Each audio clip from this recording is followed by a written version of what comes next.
This man wanted to survive peacefully in the Middle Ages, so he hid his true strength. He had thought that this way, no one would notice him. But unexpectedly, someone of the same level still sensed that something was off. The other party took just one look and concluded that he was definitely no ordinary person. That day, the moment Eren opened his eyes, he had arrived in this medieval world, and had even become a mercenary, having killed countless enemies on the battlefield. To stay alive, he had no choice but to keep swinging his blade. Once, he had been driven into a desperate situation on the battlefield, and the one who saved him was a female general. From that moment on, she became the most important person to Eren in this world. But in the end, she still did not live to see the war end. Before she died, she gently touched Eren's face. "You really are handsome after all. Eren, do you know, I really love rain.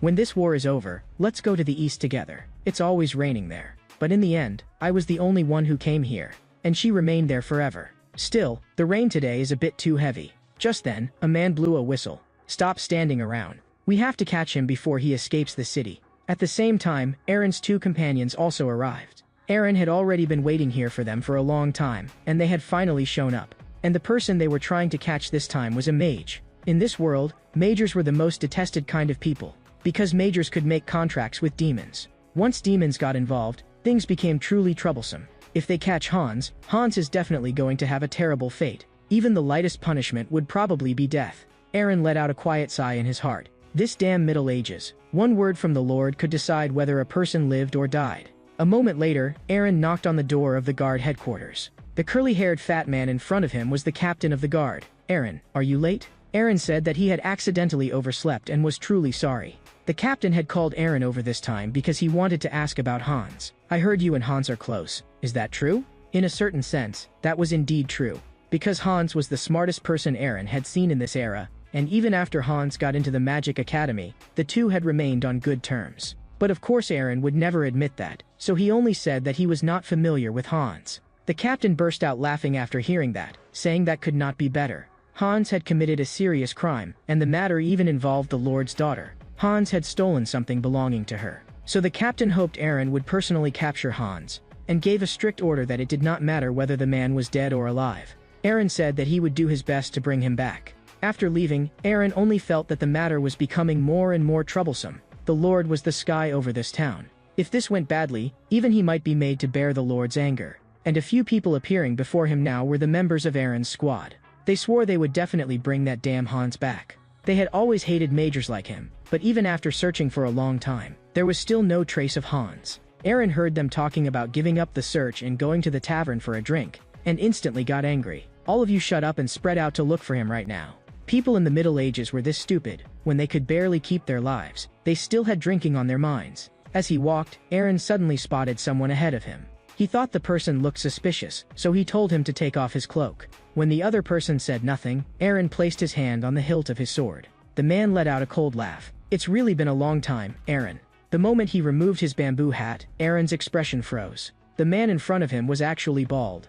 Eren did not waste a single word. He immediately raised his hand and smashed it down on the man's head, and with just one punch, he knocked him straight to the ground. Eren recognized this person. He was the guy Eren had arrested before for causing trouble. The man was completely speechless. "I'm not that person. I'm just a herb merchant from this street. Someone stole my things just now, so I was on my way to report it." That made Eren a little embarrassed too. No wonder he had thought the man looked familiar. It turned out he was a merchant from this street. The bald man immediately exploded. "What kind of guard attacks people the moment they show up? I'm reporting you." But Eren did not care at all, because he was not afraid of being reported. He only told the man to hurry up and explain things clearly so he could investigate. The man said that a thief had stolen his forbidden thought ghost grass, but that kind of herb was clearly all over the back mountain. Eren instantly realized something was wrong. This herb could stop bleeding. Which direction did the person who stole the herbs run? Then he chased off in the direction the man had pointed out. There, he found another man wearing a cloak. Eren slowly spoke. "Hans, how did you end up like this?" Those words made Hans freeze for a moment, clearly frightened. Normally, Hans was always neatly dressed, but now, he was actually missing an arm. "But this ends here. Come over here now, before I make a move." Hans said that he could not do that now, and began chanting in the language of demons. That made Eren pause slightly. "Kid, you really dare to do it." At the same time, the water on the ground also began to change. In the blink of an eye, the rainwater on the ground turned into Hans's weapon. But his magic should not have been this strong to begin with. It seemed it was because of the rain. "I'm sorry, Brother Aaron, but right now I can't let you take me away." He exerted a bit more force with his palm, and the magic power in his hand became even stronger. "Of all times, I had to run into water magic on a rainy day. This is really troublesome." Aaron took a deep breath and shifted all the power in his body into his legs. The next second, he shot forward from where he stood in a single burst. "If he refuses to listen, then I'll just have to subdue him myself." When Hans saw Aaron's astonishing speed, he was immediately startled. He had just wanted to continue chanting, planning to restrict Aaron's movements first. But he had still underestimated Aaron too much. "Hans, you should shut up now too." A mage's words themselves carried unknown power, so when fighting them, it was necessary to make them lose the ability to cast spells immediately. But in the end, Aaron still could not bring himself to be ruthless. He only made a shallow cut on Hans's neck. Hans cried as he said to him, "Brother Aaron, can't you spare my life?" Aaron did not respond to that. Instead, he asked whether Hans had made a pact with a demon. If that were true, then there should be a scar near his heart. After Aaron tore open Hans's clothes, however, he discovered that there was no demon mark on his chest at all. Hans clearly was not a servant of a demon, so why had he still gone this far? Hans knew that in his current state, he could not explain, but there was one thing he had to do no matter what. "One day, you'll understand." Aaron only felt that this whole thing was so absurd it left him speechless. He was about to be driven mad. The next second, he grabbed Hans by the collar and opened a bottle of potion. He applied the healing potion to Hans's wand. "This is a recovery potion. Come with me right now." This guy only stole one thing, and he already lost an arm. That price should be enough already. Unfortunately, this is not something I can decide. Because in this damned Middle Ages, you are either innocent or sentenced to death. After Aaron lifted the wooden board, a hole was revealed underneath. He told Hans to get the hell out of there. Hans called out to him excitedly, "Brother Aaron." Aaron responded by throwing a punch, smashing it straight into Hans's face, and also warned him not to call him that again in the future. Even after taking Aaron's punch, Hans did not show the slightest resentment and instead kept thanking him. Just then, Aaron's companions also rushed over. This was the only area left that had not been searched. From that time on, no one ever saw Hans again. That man who had once been called Handsome Hans, Kind Hans, Friendly Hans. The crime he carried on his back was so ridiculous it sent a chill through people. He had stolen Miss Kasadik's undergarments. What a miserable Middle Ages, Aaron could not help sighing inwardly. And yet he just had to be the captain of the guard in this garbage world. Since no one had found Hans, everyone was naturally holding in a bellyful of anger. "I really didn't expect that kid to be so good at running. We searched the whole city and still couldn't find him."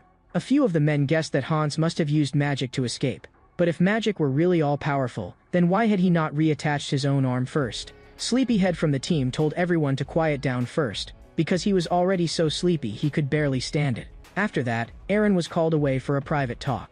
The man looked calm and smoked a cigar. "Your name is Aaron, right? Leader of Group 4. He claimed to be Sheriff William. With just one word from him, Aaron could be finished at any moment. Because he was the very top of this town, a figure like a king. He suspected that Aaron had let Hans escape, because in District 7, Aaron had been the only one assigned to search. "Did you really find nothing at all?" His gaze practically made his meaning plain. "You're the one who let him go, aren't you?" And there was only one sentence in Aaron's eyes as well. "Do you have any proof?" There was nothing there except shit. The sheriff directly issued a death order. Anyone who dared help a criminal escape would be treated as equally guilty. He told Aaron to weigh things carefully himself, and not let him catch any evidence, or else the death would be ugly. "If you can't remember that, then use your life to remember it." Aaron lightly flicked the ash from the cigar, said aloud that he understood, while thinking in his heart, "Yeah, right." After the interrogation, Aaron still made it back safely. This damned Middle Ages doesn't even have the slightest bit of human rights. But that little brat Hans sure is lucky. Looks like he already escaped safely. But just then, he heard a disturbance coming from a tavern. And someone inside was actually causing trouble. "Such a cute tavern lady, we can't bear to leave." The tavern lady, frightened, told him to let go. "Please don't do this." A red-haired man turned around. He looked like their leader. "We just arrived here not long ago, and we hope to make friends with you." The moment those words came out, laughter instantly rang out all around. The tavern lady also looked helpless. "You gentlemen must be mercenaries from somewhere else. If this keeps up, things will get troublesome." While there was still room to salvage the situation, it would be best for everyone to rein themselves in now. The red-haired man raised his hand and slammed it heavily onto the table. "And what if we refuse to quiet down? What can you do about it?" That imposing manner truly did scare the tavern lady. And at that very moment, Aaron pushed open the door and walked in. The moment the tavern lady saw Aaron, she immediately showed a look of delight, and even the tavern's customers grew excited. Now there was going to be a good show. They had been sitting there just waiting for Aaron to appear. Seeing that Aaron had arrived, The tavern lady quickly ran over to his side. Those few troublemakers also sensed that the newcomer meant trouble, and all stood up. They lined up and walked together until they were standing in front of Aaron. Aaron turned to the tavern lady and said, 10 days. Let me stay for free for 10 days. The tavern lady said 5 days at most, because there were not that many troublemakers this time. In the end, after bargaining back and forth, the two sides settled on 6 days, and the mercenaries opposite them were dumbfounded by the scene. The red-haired man immediately got angry. These damn commoners actually dared to ignore them. And that bald man was the first to rush up, throwing a punch straight at Aaron. But in the face of his attack, Aaron's expression did not change in the slightest. He simply raised one large hand and clamped it tightly over the man's face. You lot really do have filthy mouths, don't you? After Aaron grabbed his head, the man could not move at all. Aaron only used a little force, and the pain nearly made him scream. Then with a casual fling, Aaron hurled his body away hard, and the sight even startled the red-haired man. You damn medieval fools, let me teach you some manners properly. The few old men behind him had obviously long grown used to scenes like this, but every time they watched, their blood still boiled. They only felt that this was too satisfying. After a few beers, they got to watch a show like this. In this world, there were no evil medieval people, only medieval people who deserved a beating. As long as Aaron gave each of them one punch, they immediately behaved themselves. In just a few moves, Aaron knocked all of them down. Those old men kept cheering for Aaron the whole time. They had long been hoping for hoodlums like these to come looking for a beating. This bunch did not last long before Aaron dealt with all of them. Even if they went all out, they still could not make Aaron budge a single step. And Aaron was also called by these people the garbage cleaner, Captain Aaron of the Violent Guard. These old men are still just sitting there watching. Looks like they need a beating too. One of the mercenaries pulled out a dagger, but Aaron only called out to him coldly. You'd better think this through. You only get one chance. Are you sure you want to pull out what's behind your back? The red-haired man instantly behaved himself. What thing? There's nothing behind my back. Big brother, you saw wrong. Aaron could not be bothered to waste more words on him. He raised his hand and slammed the man hard onto the ground. Just like that, Aaron was officially off work for the day. After returning to his room, a powerful wave of exhaustion instantly weighed down Aaron's entire body. There was a sword under his pillow. It was a habit he had kept for many years. In his sleep, Aaron once again thought of that woman. Don't look back. Leave here quickly. You must survive. The next second, Aaron suddenly pulled the longsword from beneath his pillow. But in the end, it was only another dream. He had left the mercenary battlefield many years ago, yet his body's memory had never forgotten. He felt that this could not go on. He had to learn to get used to the life of a guard. So early the next morning, Aaron got out of bed. He came to the city gate and began his daily sword practice. It had already been a full 6 years since Aaron came to this world, and even he did not know how much longer these peaceful days could last. And practicing with the sword every day was also a habit he had never once broken. While practicing that day, someone suddenly appeared behind him. Your swordsmanship is truly clean and efficient. The man could not help but applaud in praise. I really didn't expect that in a small border town like this, there would actually be an expert like you. It's truly surprising. Aaron did not know this person and had never seen him before, but the armor on the man's shoulder engraved with the Fenner family crest, and the spiral spike hanging at his waist, made it beyond doubt that this guy was absolutely a powerful man. It looked like he was one of those knights worshipped by everyone in this medieval world. So-called knights were people who could control holy aura and fight against demons. But Aaron did not understand why someone like that would appear in such a remote little town. Aaron's heart tightened slightly, and his wrist unconsciously gripped harder as well. Could he have been sent by the Empire to kill him? The knight spoke. Don't be nervous, and you don't need to be so guarded around me. I just couldn't help praising you a little because your swordsmanship is so outstanding.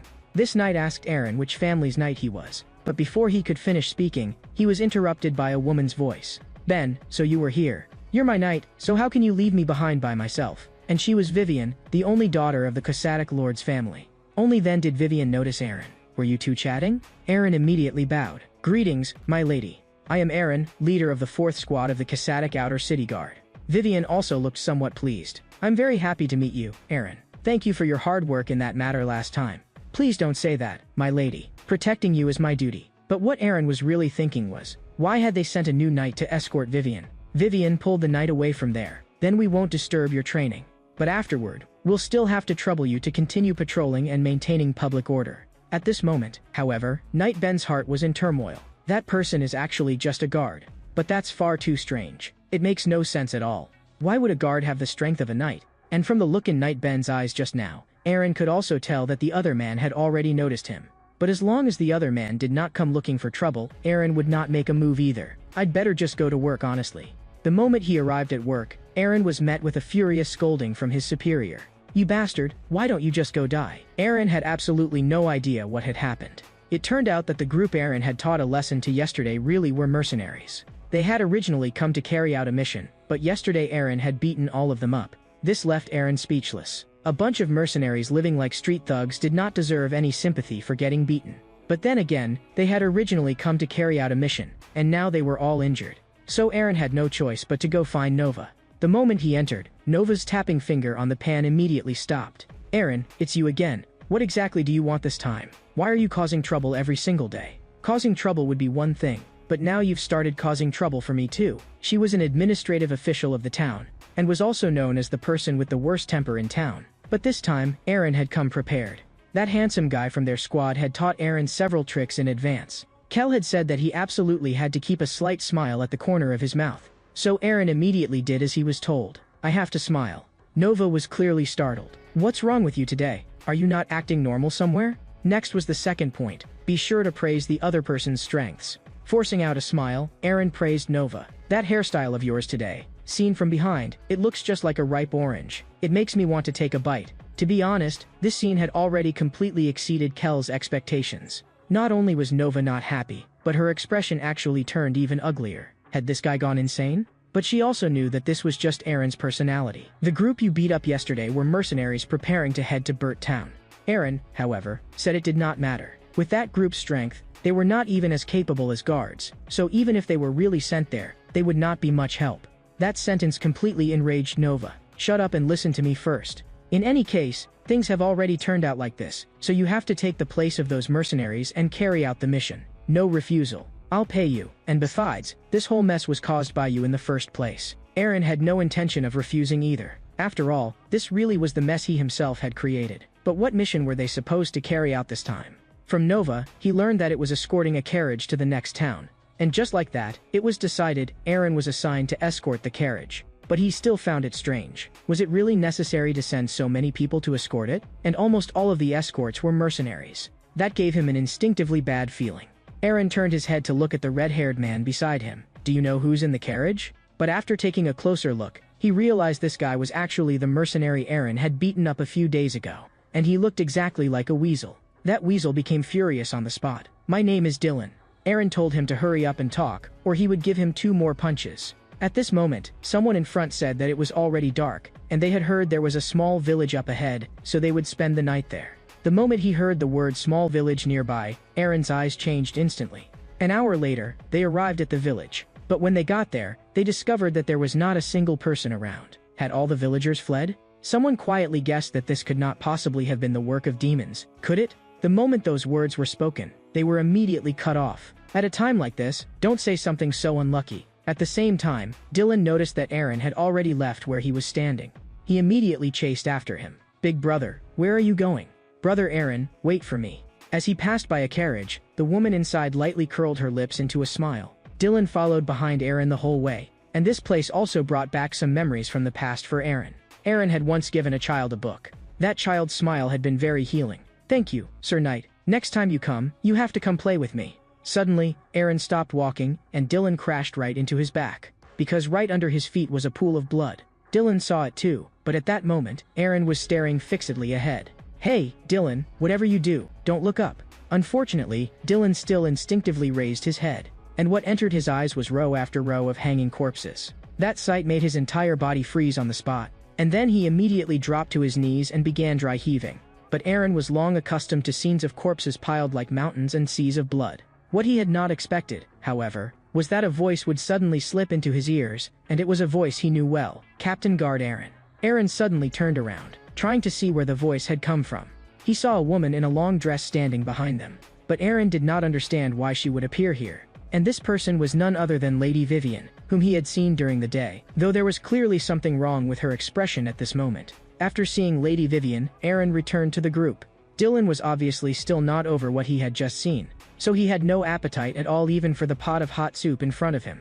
He could not even understand how these people could still eat after seeing something like that. But why were there so many corpses arranged in the village? Just then, someone walked over and said that they were offerings. What you saw just now was a ritual of offering humans to demons. Now only you two haven't had dinner yet. Would you like some wine? Aaron directly refused, because alcohol would dull the senses. Dylan, on the other hand, did not refuse. But if you dare throw up again, you're dead.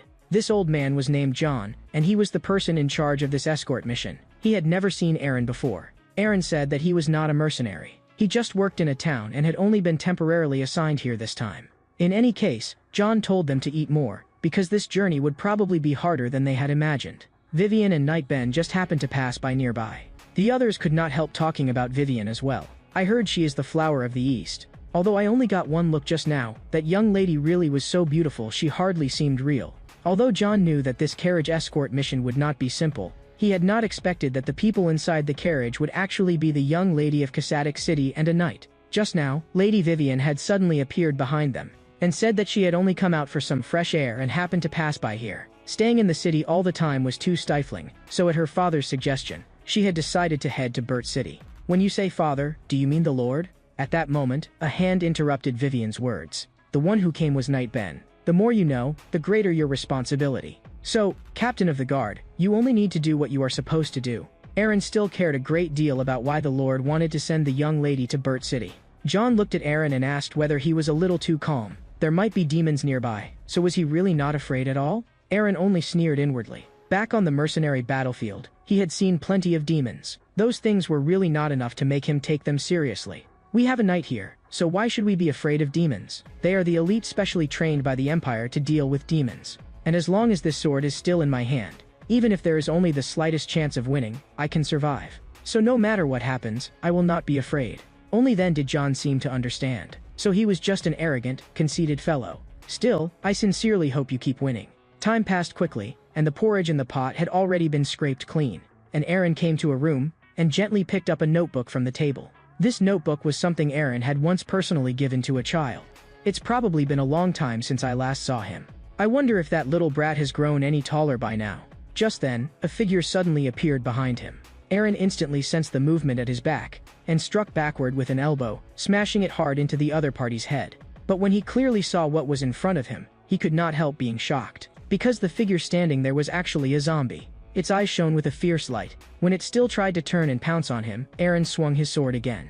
That strike ended it on the spot. But no matter how he thought about it, Aaron could not understand why there would be zombies here. Suddenly, Dylan's scream came from outside the door. As he backed away, he shouted, "You stinking monster, stay away from me." The next second, a flash of sword light directly cut through the zombie's neck. That scene scared Dylan so badly he nearly jumped. He looked up and saw that the one who had come was Aaron. Dylan immediately hugged Aaron's leg and cried out, "What the hell are you doing? You actually left me all alone in the middle of the night." Aaron asked him where the others had gone. Dylan cried and wailed, "Those guys are just too useless. Whether mercenaries or soldiers, they all slept like the dead. No matter how I called them, I couldn't wake them up. It was just like they had been hit by sleep magic." A thought instantly flashed through Aaron's mind. If it really had been magic, then neither he nor Dylan should have been unaffected. So the problem had to be in that pot of porridge. Someone had drugged it. It seemed the other side's goal was to capture someone alive, and that person was most likely Vivian. But what Dylan cared about more right now was his own life. Because at this moment, they were already surrounded by zombies. Aaron shoved Dylan aside. These slow-moving zombies would be perfect for warming him up. He could deal with the real enemy afterward. The next second, the aura around Aaron changed instantly. He swung his sword, and the force of the blade swept outward. The zombies in front of him could not block even a single strike from him. In front of Aaron, they were like a pile of weeds, easily cleared away. After all, I am the king of mercenaries. Dealing with zombies like these is beneath mention. That long-lost feeling also made Aaron remember the person he had once been on the mercenary battlefield. Immediately after that, several dozen more zombies lunged at Aaron. No one knew how much time had passed, but all of those zombies also died by Aaron's hand. In truth, these zombies had originally all been ordinary villagers. They had only been turned into this by demons. Soon, Aaron sensed movement behind him again. He had not expected that there would still be one more that slipped through.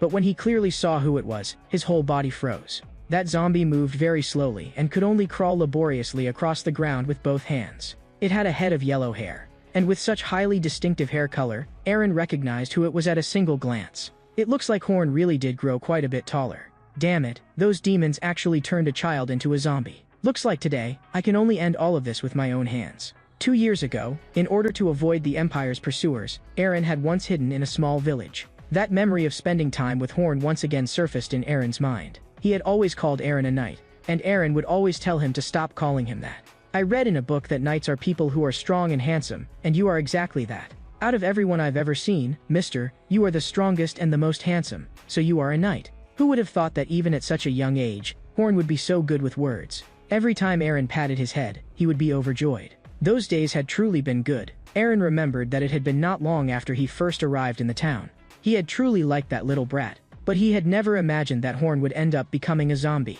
Even after Aaron later settled in Kasadik, Horn would still often come to see him. Aaron had told him that there was a place in the city called the library, and that it held many, many books. He had heard that the librarian spent all day buried in piles of books. So Horn had made up his mind on the spot that he would become a librarian in the future. That job really did suit a little bookworm like him, so Aaron had also told him to work hard. And at this moment, Aaron had already swung down the sword in his hand. Someone once said that demons feed on human fear, but after that sword fell, Horn in front of him remained completely unharmed. In the end, Aaron still could not bring himself to do it. Back then, Horn had once run to Aaron bruised and battered. He said his father had hit him because he had said that when he grew up he wanted to become a librarian, but his father only wanted him to work in the fields. Some say demons feed on human fear, but I don't think that's right. What demons truly devour is human despair. Aaron directly threw away the sword in his hand, then pulled Horn into his arms. I'm not a knight at all, because a real knight would never let the people around him get hurt. At that moment, Aaron's palm pressed slightly harder. Horn's arm then dropped limply. I'm only a guard in a small border town. I'm sorry I couldn't protect you. Just after Aaron personally ended Horn's life, a burst of noisy footsteps came from behind him. Dylan shouted at the top of his lungs, "Big brother, we're here." It turned out that he had been so furious just now that he had simply beaten up all those sleeping people, and that had actually woken them. He told those mercenaries to immediately go deal with all the remaining zombies. At this moment, Horn's eyes still had not closed, so Aaron reached out and gently closed them for him. "Child, sleep in peace. I hope that after death, you will never encounter such things again." Suddenly, a roaring explosion burst out from behind them. Aaron slowly picked up the sword from the ground, and step by step walked toward the direction the explosion had come from. "I will definitely avenge you for this." At this moment, battle had already broken out in the direction of the explosion.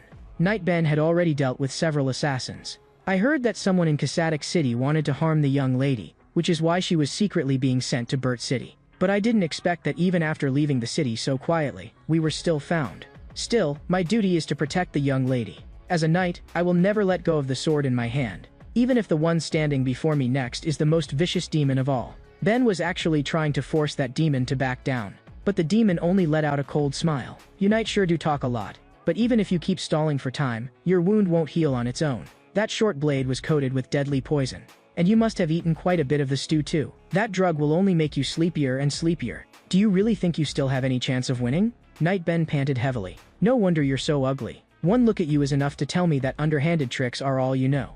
Those words instantly enraged the demon, and several eyes opened directly on its arm. The next second, it charged violently and instantly closed the distance to Knight Ben. "You knight really don't know what's good for you. I gave you some face, and you actually started taking yourself seriously."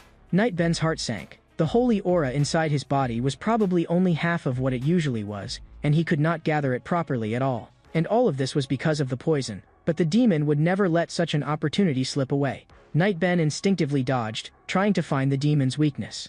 Very soon, he really did catch a trace of an opening. Enduring the numbness spreading through all his muscles, Knight Ben forcibly thrust out, and that strike directly sliced open the demon's head. But the next second, Knight Ben's head was grabbed tightly by the demon. It turned out that the opening just now had only been something the demon had exposed on purpose. "Looks like you knights are nothing more than this." It tightened its grip slightly, and Knight Ben immediately coughed harshly as blood gushed out along with it. But at that very instant, the demon's pupils suddenly contracted, because Aaron had appeared behind it at some unknown moment. He had come here to avenge Horn. Aaron raised his hand and struck with his sword, directly cutting off the demon's head. At this moment, Aaron's eyes were cold to a terrifying degree. A thing like you should obediently accept punishment. The demon looked utterly stunned. Where had this one come from? It immediately turned around and lunged at Aaron. Aaron raised his hand and blocked the blow, but his whole body was still sent flying by the force of it. Immediately after, the demon let out a low growl. The head Aaron had just cut off actually grew back again. To think that I suffered such a heavy injury because of someone who isn't even a knight, and even wasted such precious blood. It really pisses me off. Before all the blood that was meant to be offered as sacrifices used up, hand that girl over to me. At this moment, Aaron slowly got back to his feet. Horn has already turned into a zombie. You probably don't know him. But that doesn't matter. I said I would avenge Horn, so today you have to die." With that, he charged forward again and collided head-on with the demon. The battle between the two instantly became incomparably fierce. Aaron's body was blasted away once more. But at the same time, Aaron's sword hacked a grievous wound into the demon's chest. Aaron did not hurry to stand up. Instead, he coldly watched it recover. Because only after it finished recovering could Aaron cut it again. The demon was completely enraged. "You filthy fly, where the hell did you come from?" Very soon, it noticed that something was wrong. It discovered that the eyes on its arm had actually started feeding on its own blood in reverse. If this continued, it itself would be consumed as well. At that moment, Aaron spat, letting the blood in his mouth hit the ground. "What exactly are you pretending to be? At first I thought you could really fight, but it turns out you're just trash." The moment it heard the word trash, the demon could no longer suppress its rage. But Aaron was even angrier than it was. He stepped forward, instantly appearing before the demon. "I have to avenge Horn with my own hands." The demon finally began to feel fear. "You lunatic, who the hell is Horn? What are you even trying to do? Why are you fighting this hard? And this guy is way too strange. He's obviously not a knight, so how can he be this strong?" Suddenly, Aaron's eyes widened sharply. He had not expected that there would still be another expert hiding nearby.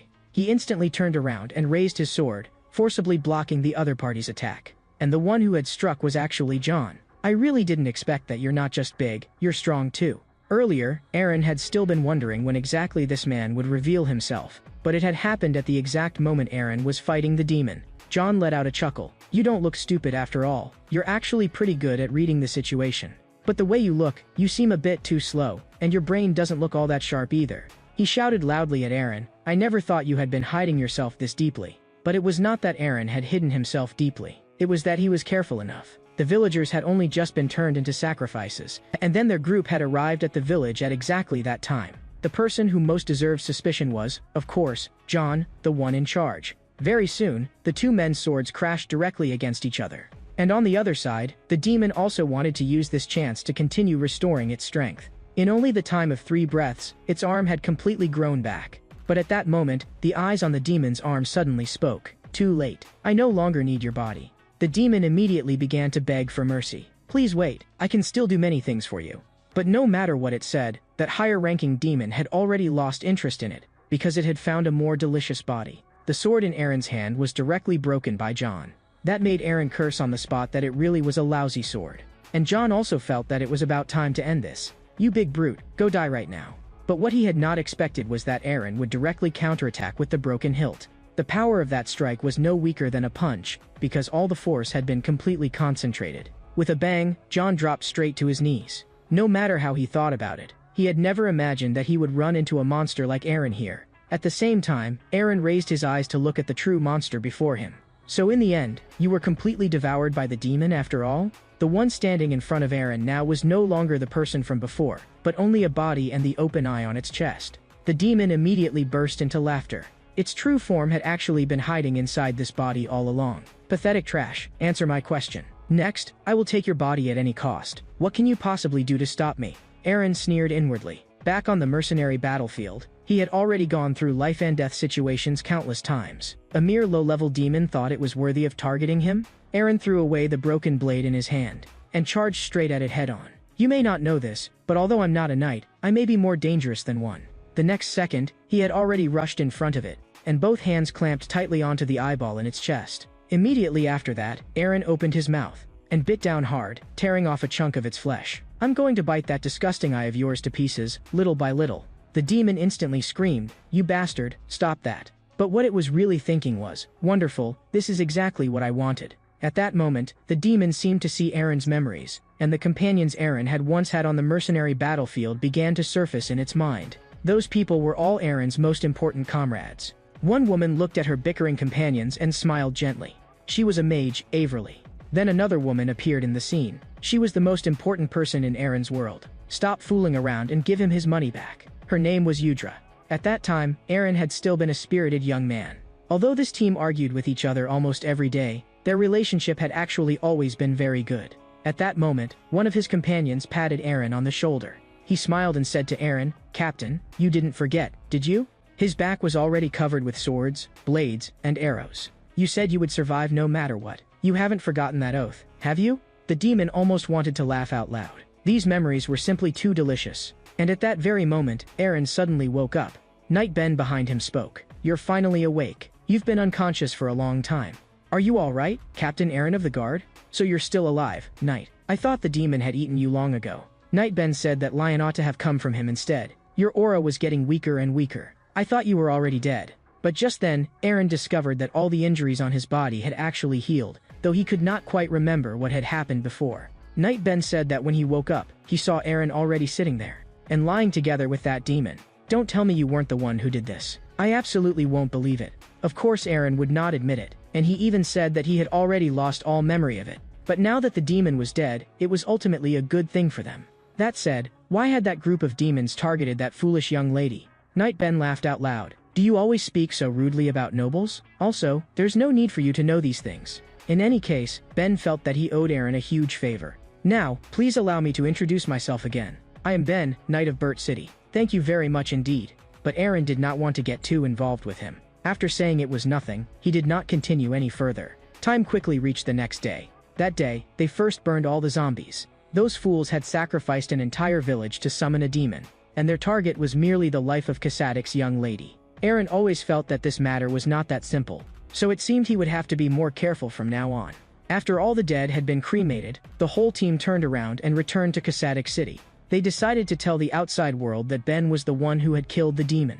After all, aside from Aaron and Ben, there had been no third witness at all. For Aaron, that was actually a good thing. If outsiders found out he had come into contact with a demon, the church would definitely step in to investigate, and then things would only grow bigger and bigger. In any case, Aaron had survived this time, but this matter had still struck him hard, because Horn had died. Still, he should be able to get a pretty large bonus this time, which barely counted as some comfort. At that moment, Dylan suddenly popped up behind him. "Big brother, why are you walking so fast? Who would have thought this guy was still alive?" Aaron had originally assumed he was already dead, but it turned out he had hidden in a pile of corpses and barely escaped disaster. It seemed this guy was even tougher than Aaron had imagined. Aaron responded with a backward elbow strike that sent him flying, telling him not to keep sticking to him.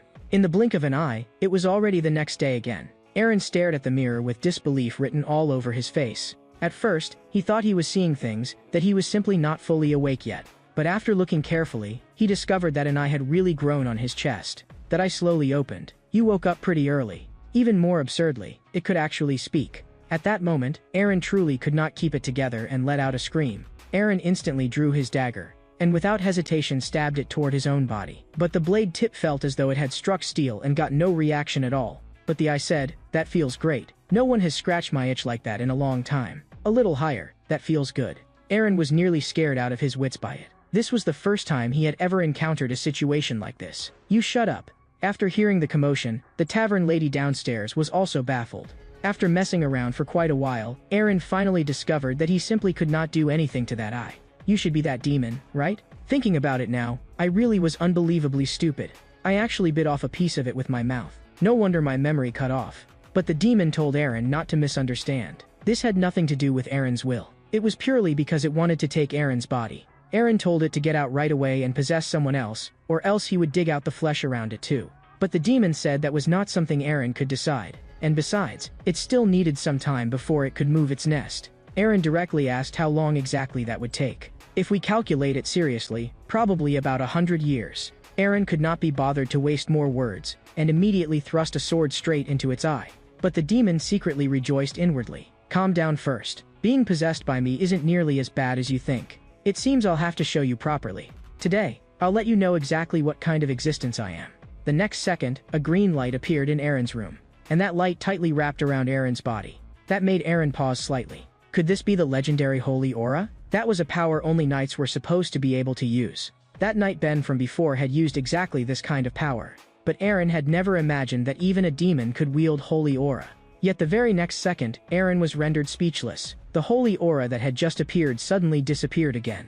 From the look of the demon, it seemed already exhausted, but it still refused to admit it out loud. "See that? This is my value." Immediately after that, it slowly closed its eye. "This thing is way too weak. To think I got possessed by something like this, what a disgrace." At that moment, a loud crash suddenly came from outside the door. The tavern lady had chosen exactly this moment to come upstairs. "If I'm found out, that'll be troublesome." The tavern lady told Aaron to hurry downstairs. She said someone was looking for him. The one who came is from the monastery of the Catholic Church. It seems they have business with you. But that person was extremely rude and directly shoved the tavern lady aside.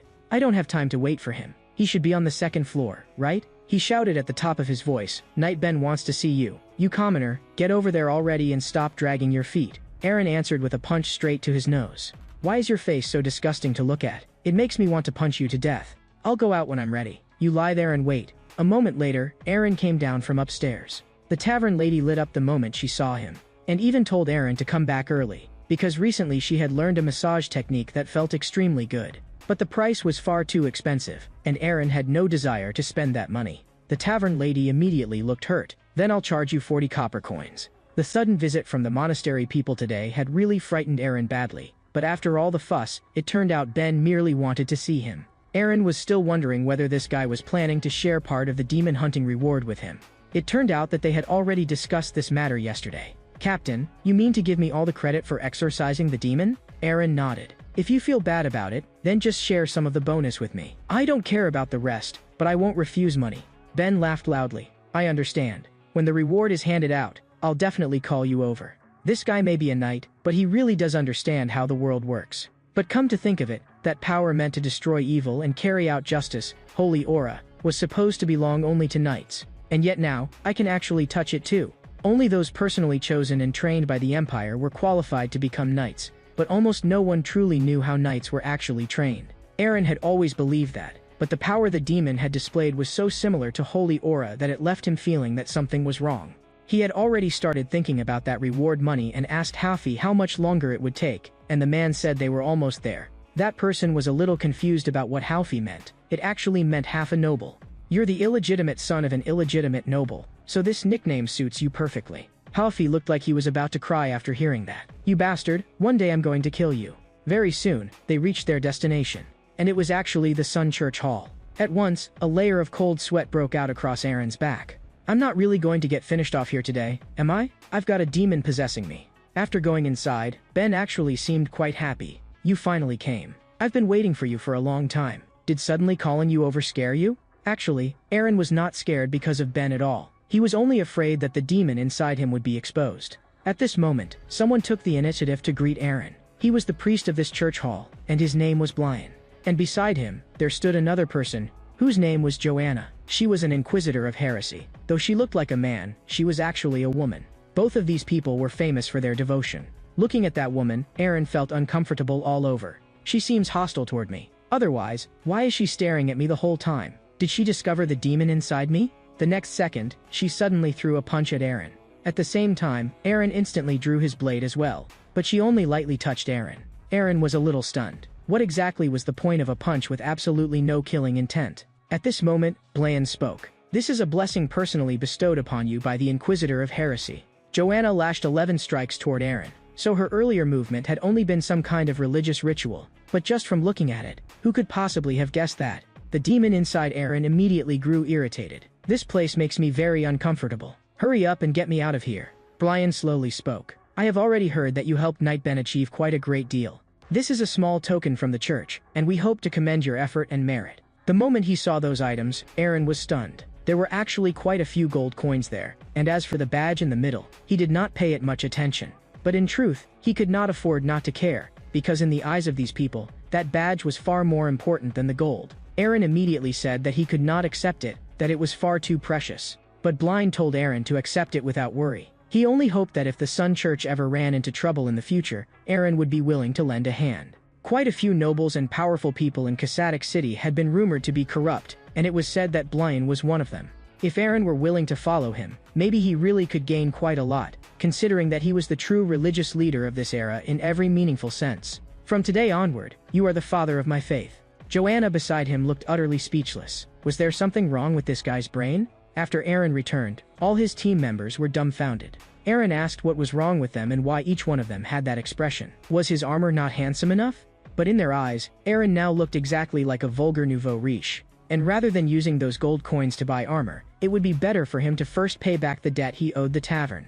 At this moment, Charlotte spoke to them. You two customers owe me another beer. Then she slowly set the beer on the table. Come on, enjoy yourselves. Charlotte was looking for Brig, but Brig was not on duty today. Could Charlotte be interested in Brig? In a place like Casatic City, there really aren't many good men like Brig. At this moment, she said that when she saw Brig, she was going to give him a massage. Aaron immediately remembered what the tavern lady had said to him before. Could it be that her massage technique had been learned from Charlotte? But anyway, this beer really was not very satisfying.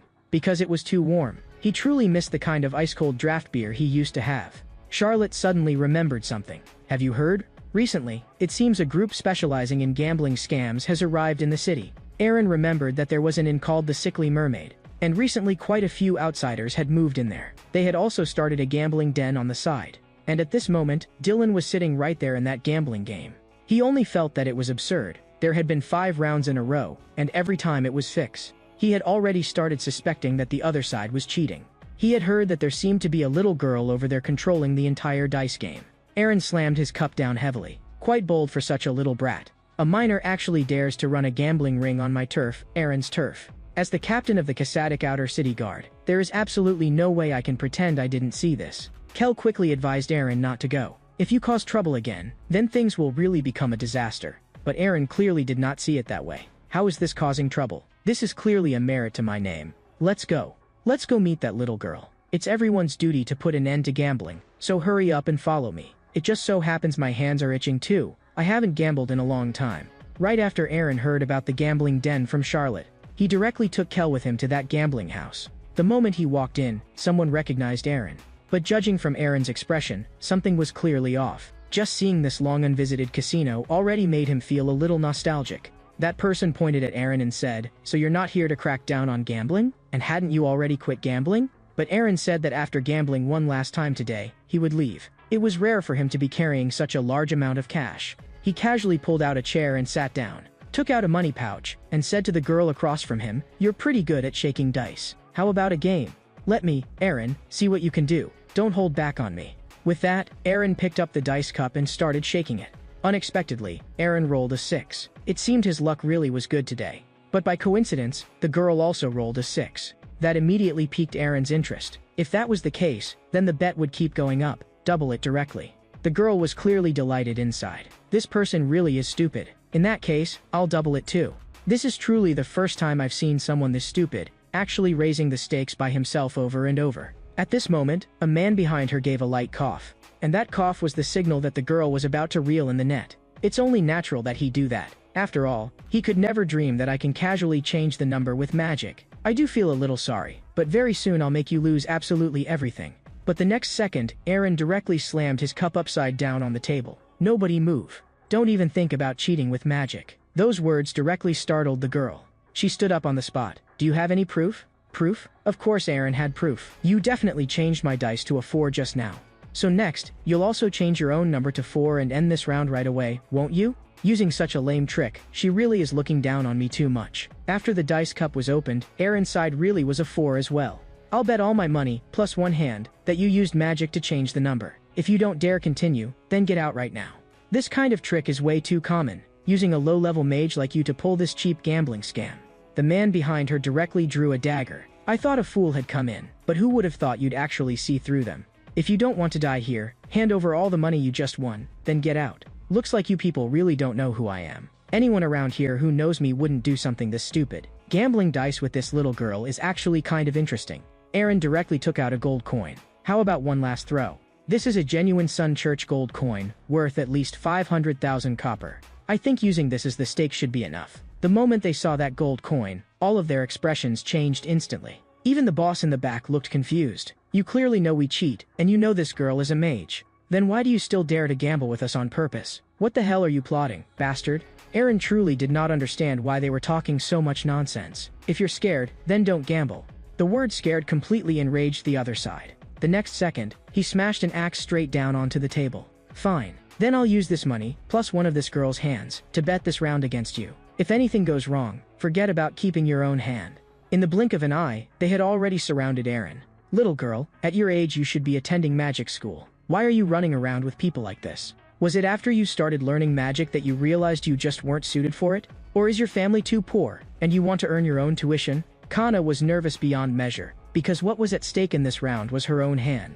Stop talking nonsense. You'll affect my spellcasting. If you don't understand anything, then stop talking and focus on the gamble. Seeing her reaction, Aaron knew that he had guessed right. The boss cursed inwardly that Aaron was an idiot. He had bluffed so much just now, but in the end, he really had only wanted to stall for time. What a pity, though. Since you've already seen through us, we never plan to let you leave here alive. After exchanging looks with the boss, the younger lackeys all nodded as well. But just before opening the dice cup, Aaron suddenly asked one more question. Little girl, do you know magic that can turn beer cold? That left Kana completely baffled. I guess so. You just need the most basic freezing spell. But the instant those words left her mouth, the corners of Aaron's lips curled up at once. The question that had been bothering him for a long time finally had an answer. In that case, there's no need to continue this gamble. You've already passed. The moment he heard the word passed, the boss beside her instantly broke out in a cold sweat. What the hell was wrong with this guy? His aura had changed all at once. Aaron raised his hand and smashed the dice cup straight into the boss's face.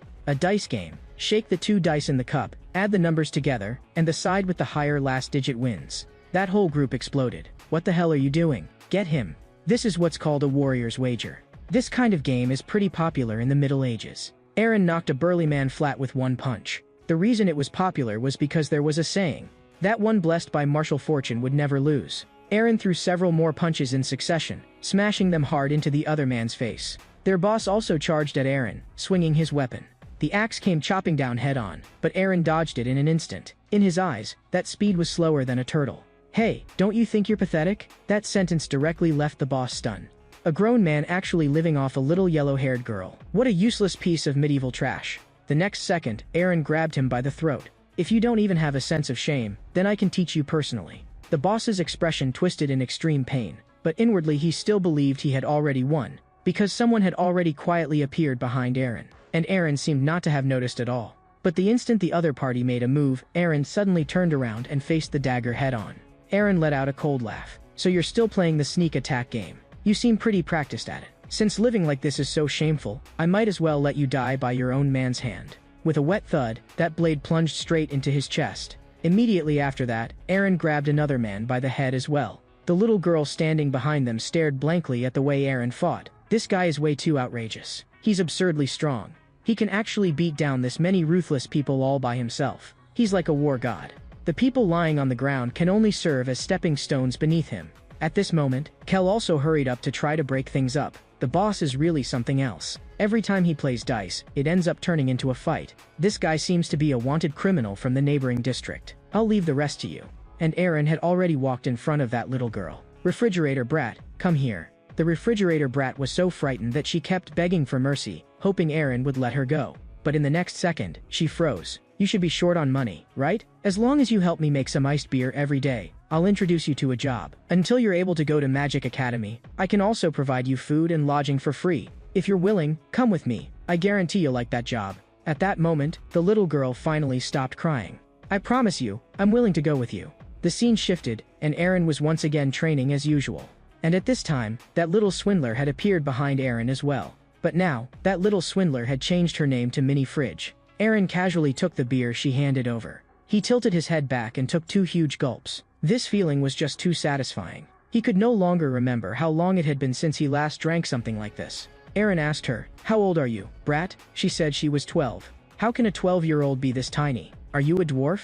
At that moment, the tavern lady walked over from the side. Aaron, this little girl couldn't possibly be your daughter, could she? The moment he heard that, Aaron froze completely, and the beer in his mouth sprayed all over the floor. What nonsense are you talking about? How could she possibly be my daughter? I picked up this little fridge. No, this ice mage. And don't you happen to be short on workers here anyway? Just think of it as gaining another helper. Take good care of her for me. The tavern lady nodded, feeling that Aaron had a point. Besides, how could such a cute little girl possibly be the daughter of a rough brute like him?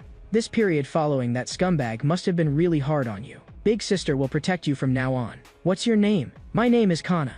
The tavern lady revealed a mischievous smile. What a lovely name.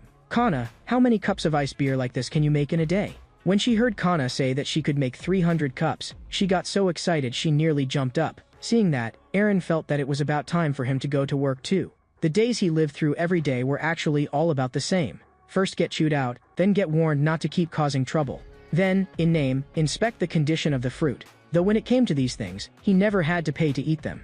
After that, he would patrol the market and maintain order in Kasadik City. One old man kept acting unconvinced, but the old woman beside him shot him a vicious glare. You should be glad he's the one watching the street now. Those hoodlums from before don't dare come cause trouble anymore. Finally, he would go collect a little money in a friendly way. If those people could not pay enough, then they would not be entering the city. This was also the unspoken rule accepted by both sides, because they were smugglers to begin with, not legitimate merchants. Afterward, Aaron casually tossed an apple to one of his subordinates. Keep 1/3 of the money we stopped today on yourselves and use it to buy drinks. Guarding the entrance to the outer city and strictly inspecting everyone who wanted to enter, that was Aaron's job. But Aaron quickly noticed that hardly anyone wanted to enter the city today. Could it be that lately people had already spread rumors that his toll was too high? Suddenly, someone appeared behind Aaron.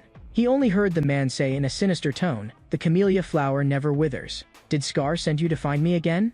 That man immediately made a shushing gesture. "You must not directly say that lord's name. He is the shadow of Cassadic City." Aaron could not be bothered to listen to his nonsense. "Spit it out." The man said that recently, Cathartic City had gained many unfamiliar outsiders. According to the investigation, many outsiders disguise themselves as merchants and also make suspicious moves. Take a look at this letter first. This was personally written by the King of Shadows. Aaron took it and glanced through it. It said that those people had already entered the city 3 days ago, yet had never gone out, clearly hiding their tracks on purpose. But they cannot fool the eyes of me, Scar, the King of Shadows, whose sworn best friend serves under my name. As I control the shadows of Cassadic City, Aaron, you shall move in the light. After reading it, Aaron directly crushed the envelope in his hand. This guy was being way too cringy. Aaron had already been busy to death these past few days, yet the other man still had the leisure to write such nonsense. Aaron told him to pass a message to Scar and tell him to stop playing these childish games. The man instantly burst into tears. "Not only did you tear up the handwritten letter of the Shadow Monarch, you even called it playing house." Aaron told him not to stand there pretending to be pitiful. To put it plainly, outsiders coming here just stimulated the economy. Wasn't that a good thing? In a tiny border town like this, where would so many problems come from? Just then, a carriage appeared in front of Aaron. So Aaron immediately told Sleepyhead beside him to wake up. "This carriage looks rich. Time to make some money." So the two of them stopped the carriage together. "Hello, please stop for a moment first. According to regulations, we need to carry out a routine inspection." But this person on the carriage made Aaron pause in surprise. The guy had shifty eyes and a sneaky face. Just from his features alone, he looked suspicious, either a crooked businessman or a criminal. Aaron had even already begun considering whether to arrest him on the spot, but unexpectedly, Sleepyhead beside him actually knew him. "Captain, he's a merchant sent by the Mosaic Trading Company to the Cassadic branch. His name is Delanor. We met him during the city entry inspection not long ago." That man immediately gave Aaron a respectful smile. "So this is the captain of the guard. Truly handsome and impressive. I almost thought you were a knight." While speaking, he quietly slipped a money pouch into Aaron's hand. It must be hard work guarding the city day and night. That almost made Aaron lose control of his expression. He had not expected this sneaky-looking guy to be so sensible. "You really do have good judgment. You're definitely a talent. I like talented people the most. From now on, call me Big Brother." At this moment, Sleepyhead said somewhat sheepishly, "Do you still have that thing you brought me last time?" The man immediately said of course, then took out a bottle.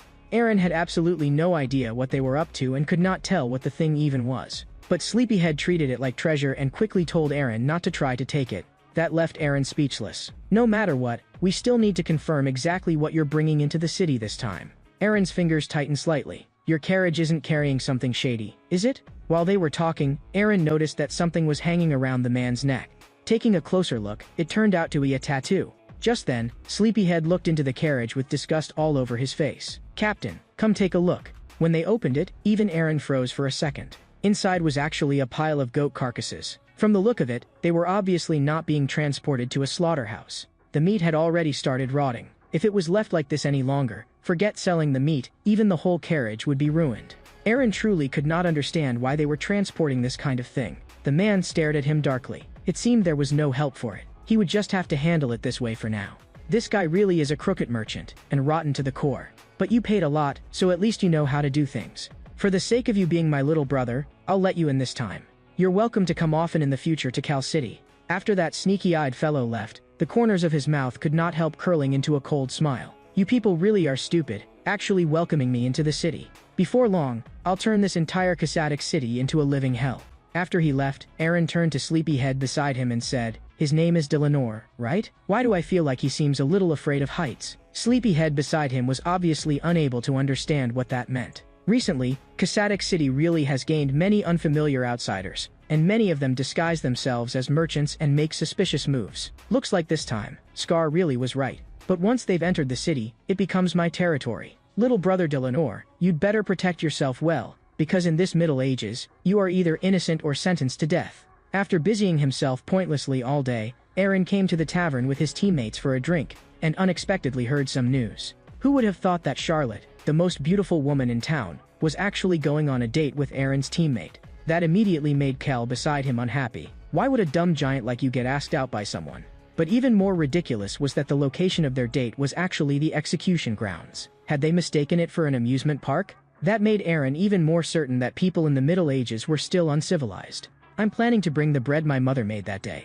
The moment they heard that sentence, Aaron and Kel's hands trembled at the same time. You don't mean that fish head bread your mother makes, do you? Just thinking about it makes me want to throw up. Aaron and Kel almost retched at the same time. That flavor was something that after tasting once, no one would ever want to touch again.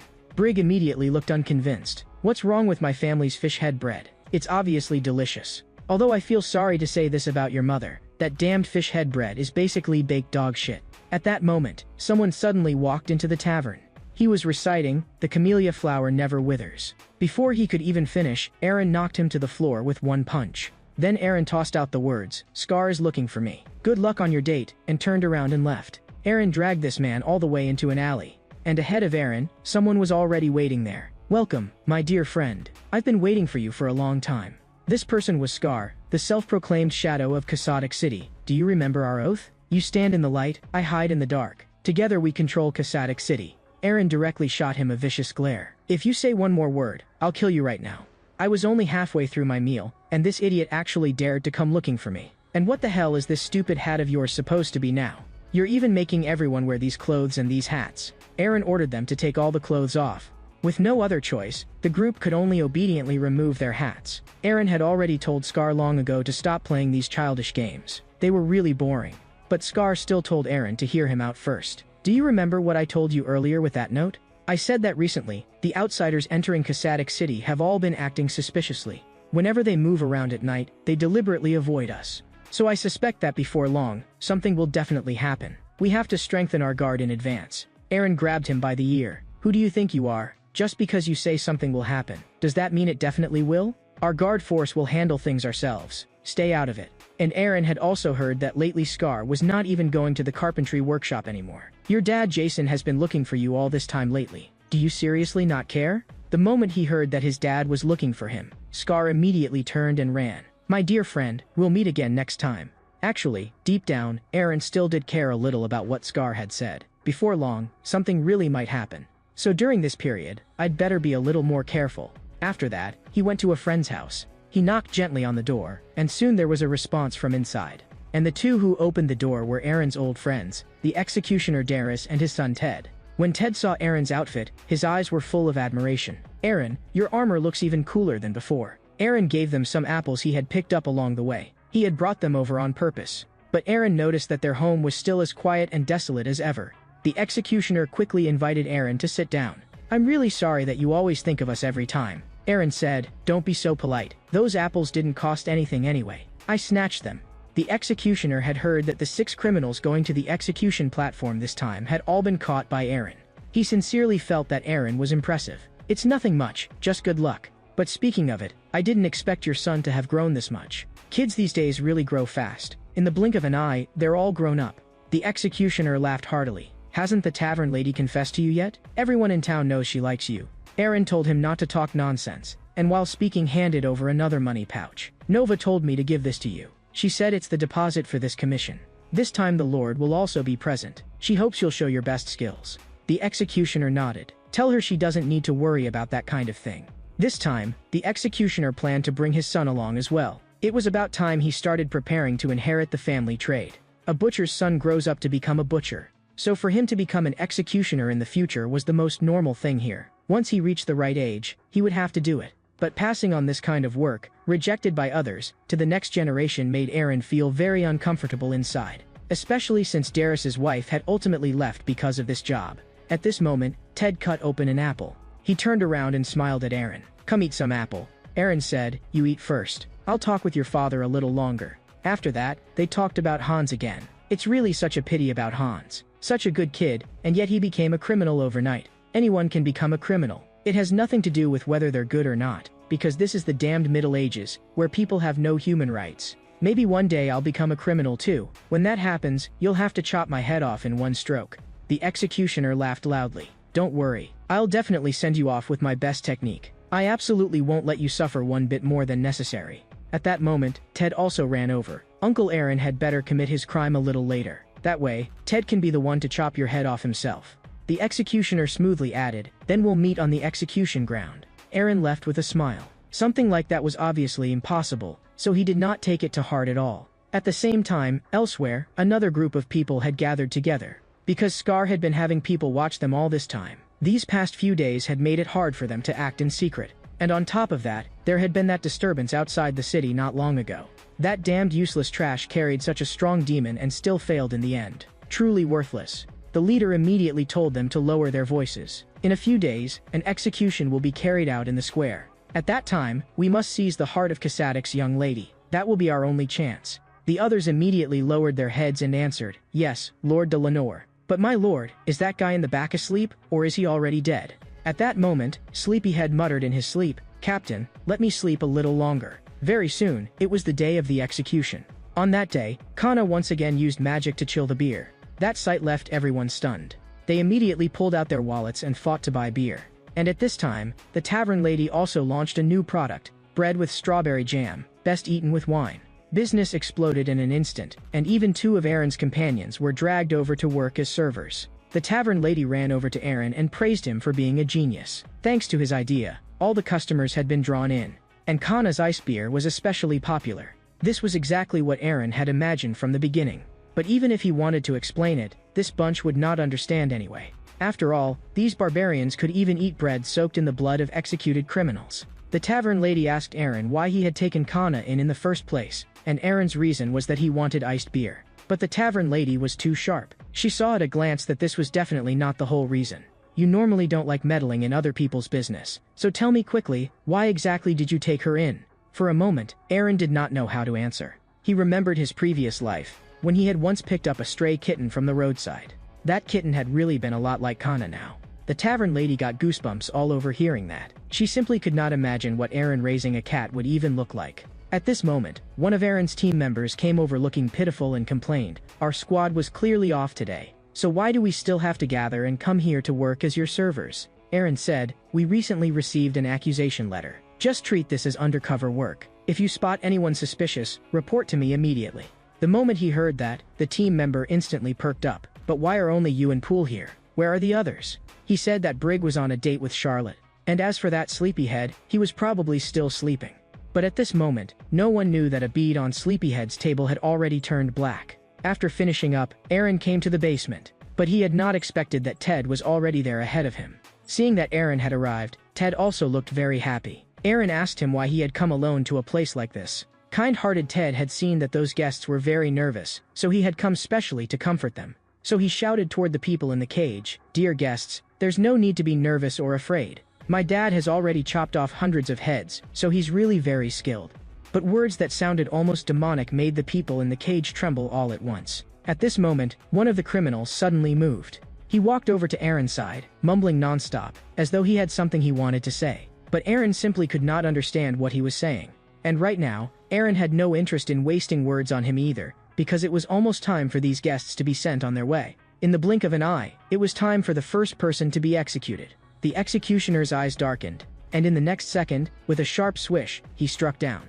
The moment the blood fell, the entire crowd erupted completely. The violence they had suppressed for so long seemed to be released in that instant. Right after that, Aaron escorted another person onto the execution platform. In the Middle Ages, public execution served, on one hand, to vent the citizens' long-accumulated brutality. Besides that, there was another even more important reason. That was to display the authority and ruling power of the one in power to everyone. It was itself a celebration loaded with intense political significance. But looking at the execution platform in front of him, Aaron felt a faint sense that something was wrong. Nova had already reminded him before that this execution carried great significance. And the criminals he had captured this time were precisely the murderers of a Carson noble. On top of that, the Lord had recently been preparing to establish diplomatic ties with Carson. So this execution, rather than being a punishment, felt more like a diplomatic ceremony. Absolutely nothing can go wrong. Every time Nova said that, an ominous feeling would rise in Aaron's heart. And at this very moment, Aaron suddenly noticed a suspicious person below. His gaze slowly locked onto that person. When the other party slowly removed his hood, Aaron immediately recognized that face. Aaron remembered that face too clearly. Once seen, it could never be forgotten. Because that person was exactly the one he had stopped at the city gate 2 days ago. Aaron did not understand why Delanor had appeared here, and why he still wore that cold and evil smile on his face. But at that very moment, an explosion suddenly erupted. All the villagers were stunned. What in the world is happening here? Is that a bomb? But there was no time for them to react at all, because the explosion had already fully spread. Aaron instantly realized something was wrong. This was definitely someone trying to storm the execution ground. And the scale of this explosion was terrifyingly large. Even worse, Lord Foolpoots was directly blasted into the air. Aaron had always thought that old man looked a bit like a bird, but he had not expected that the guy could really fly. It seemed looks really could affect fate sometimes. But the next second, Aaron suddenly realized an even more serious problem. If the Lord died in this accident, then his own head was basically as good as gone too. At this point, Aaron even felt a bit of admiration for the executioner. At a moment like this, he was still continuing his work. I'm an executioner. How could I possibly let my attention be diverted by something else? I'm only trying my best to fulfill my duty. Hearing that, Aaron smiled slightly too. If that's the case, then shouldn't I also go fulfill my duty for a bit? After all, I am the captain of the guard. With that, he plunged straight into the sea of fire and ran wildly toward the source of the explosion. The scene had long since fallen into complete chaos, and no one had expected such a sudden incident to happen. Aaron's companions quickly tried to calm the crowd. Don't run around. Everyone just evacuate in order. At this moment, the tavern lady did not even care about her stall anymore and held Kana tightly without letting go.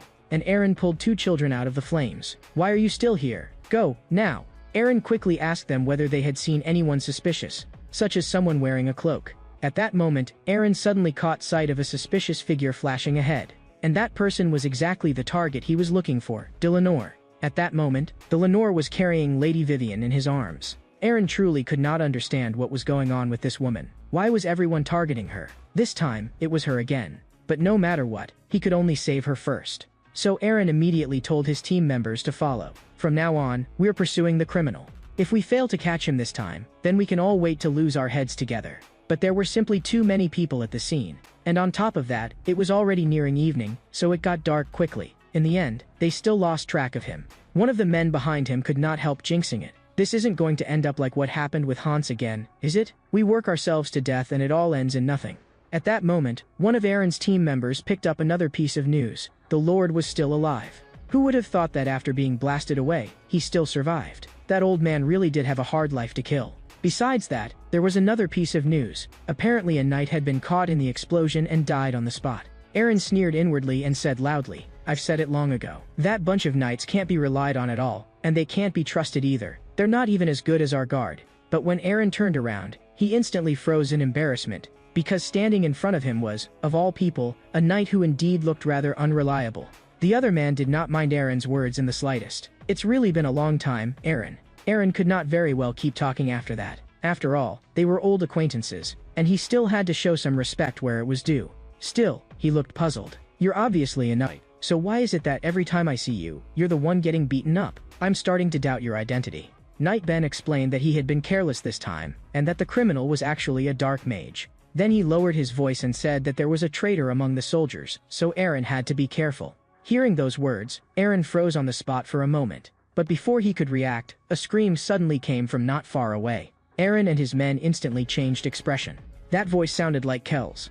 At that moment, Kel was in danger. Standing in front of him was a strange blue figure. Kel looked as if he were in terrible pain, letting out hysterical screams. But this scene only left the man opposite him confused. That blue man could not understand it at all. Didn't I only punch you once? You're way too good at acting. I didn't even use any strength just now.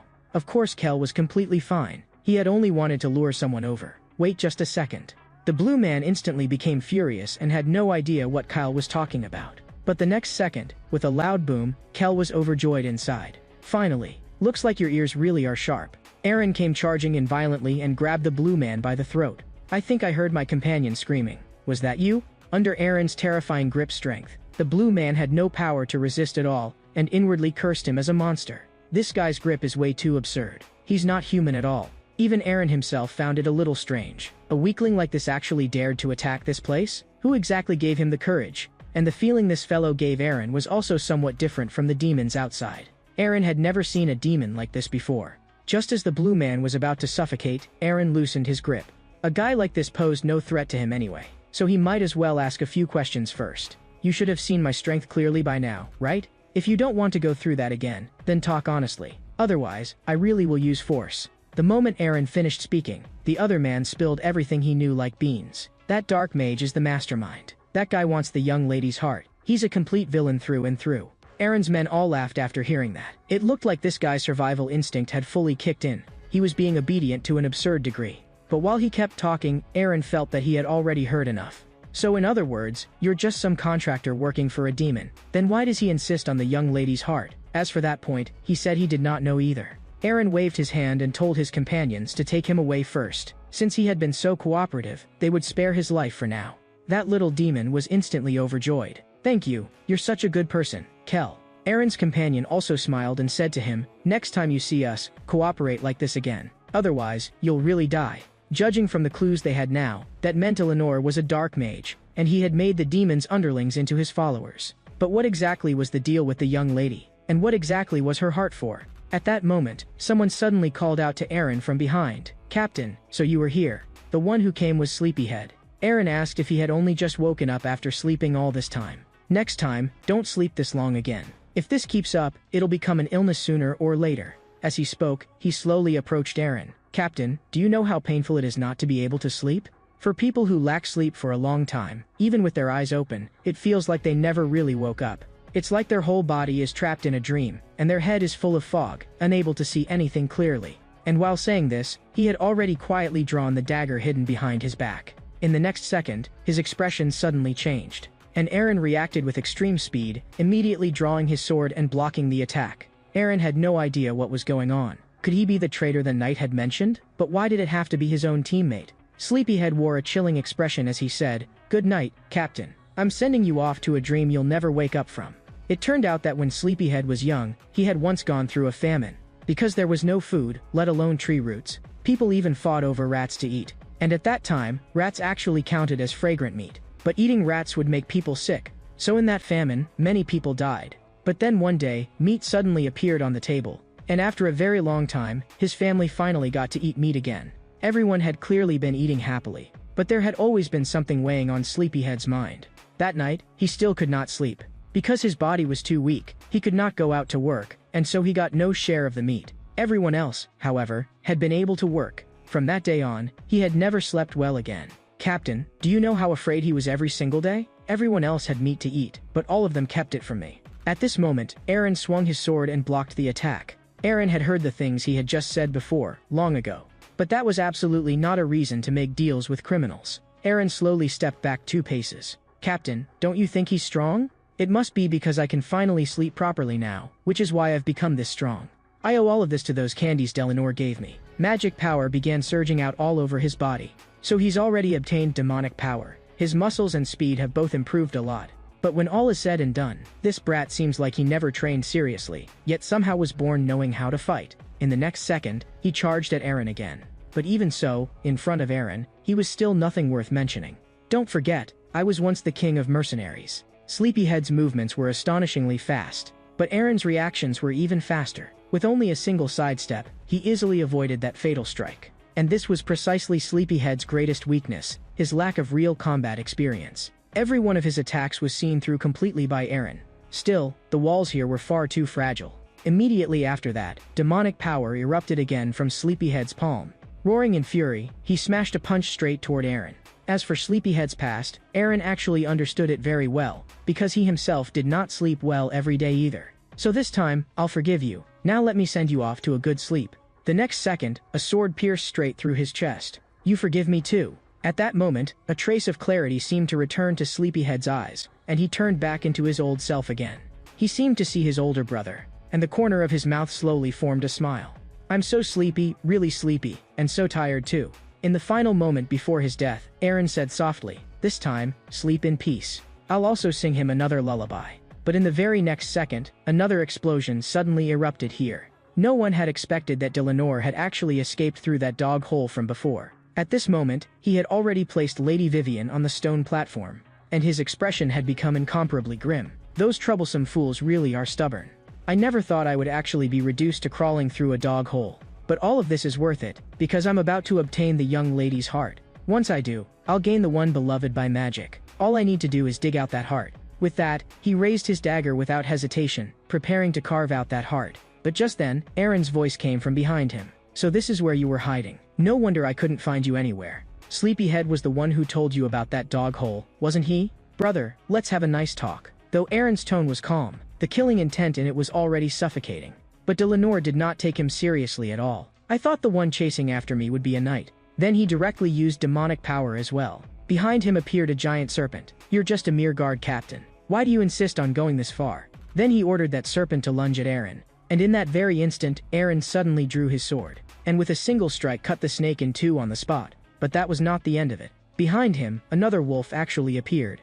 That wolf bit down on Aaron's arm, and blood instantly splattered everywhere. But Aaron did not care in the slightest. With a backhand slash, he split that wolf apart too. However, this was clearly not an ordinary attack. It was more like a curse spell. Aaron immediately felt his body become abnormally heavy, and even his movements began to grow sluggish. The longer this dragged on, the worse it would be for him. Delanor instantly laughed. So you're not just a big body after all. But do you have what it takes to deal with Quillensal's Shadow Legion? His aura began rising without stop. Aaron almost laughed out loud. There were only a few animal shadows in total, and he dared call that a legion? If this counted as a legion, the scale was laughably shabby. Those words completely enraged Delanor. He stopped wasting time and immediately ordered all those shadow beasts to pounce on Aaron together. By all rights, Aaron should have taken him back alive. But this bastard had dragged Aaron's subordinate into all of this, and had even sold him to a demon. So this matter was absolutely unforgivable. With a burst of speed, Aaron charged straight before the snake shadow. Now I sentence you to death, you piece of trash. Right after that, he shattered the venomous serpent with one slash, then split apart a giant bird and a wolf one after another. But in the end, these things were nothing more than phantoms formed from demonic energy. The one who truly needed to be dealt with was still Delanor in front of him. At this moment, Delanor's face had completely darkened as well. Why would a mere guard captain be this strong? Left with no choice, he could only use his real trump card.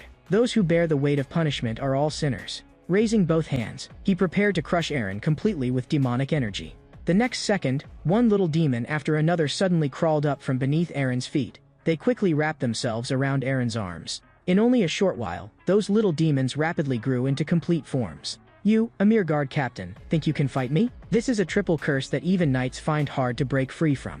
But after hearing that, Aaron's expression did not change at all. In the next second, Delanor stared in utter shock. Because those demons were all cut apart by Aaron in an instant. My hearing's not very good. What was that you just said about knights? I didn't catch it earlier. Want to say it again? Delanor had no mood left to repeat himself, and directly thrust his hand into his pocket. This time, I won't let you act so arrogantly again. With that, he suddenly opened a bottle, revealing the finger inside. And the instant the bottle shattered on the ground, that finger actually began to squirm. Even Aaron froze for a second at that sight. Could this be a demon summoned using a bishop's finger? Now things had truly gotten serious. That demon let out a roar, and with one sweep of its tail gouged a deep trench into the ground. Delanor burst into wild laughter. A mere guard captain dares act arrogant in front of me? But Aaron's figure had already rapidly closed in, and the strength in his hands was constantly gathering. His sword came down and struck viciously against the demon's teeth. But that blow actually failed to injure it. It seemed ordinary methods really were useless. Then Aaron took a deep breath. After filling his lungs, he actually charged straight into the demon's mouth. The next second, with a gulping sound, Aaron was swallowed whole. Seeing this, Delanor immediately burst out laughing. There's actually someone this stupid. What a loser. He actually jumped into a demon's mouth by himself. Aaron truly did not understand what exactly this idiot was laughing about. In any case, for him right now, getting inside was the most important thing. Then Aaron lightly tapped the demon in his own chest. Come out. The demon's eye slowly emerged behind Aaron. What, were you looking for me? So it really is awake. In that case, things are simple. After using that power last time, it stayed silent for so long. Now it's time for it to lend me that power again. The demon smiled. You really are as rude and slow as ever, but it's amusing. With that, it wrapped holy aura around Aaron's sword. It was willing to lend Aaron its power, but on one condition. Aaron asked with his eyes, what condition? It said he was not allowed to tell other demons about the holy aura. If he let it slip, then it would never help Aaron again. Immediately after that, the sword in Aaron's hand began to glow, and Aaron could clearly feel that power coursing through his whole body like lightning, bringing a tingling numbness. This was holy aura. He could not help but grin. This kind of power really had bite to it. It was absurdly intoxicating. The next second, he began wildly slashing inside the demon's body.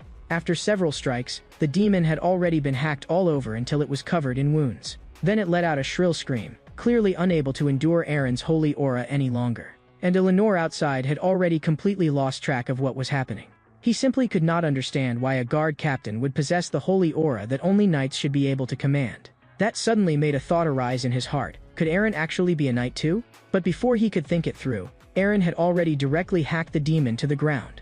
No matter how he thought about it, Eleanor had never imagined that this seemingly unremarkable guard captain before him would be this terrifyingly strong. He could not help but step backwards several times. Were you sent by the royal family? But how could they possibly know about this plan?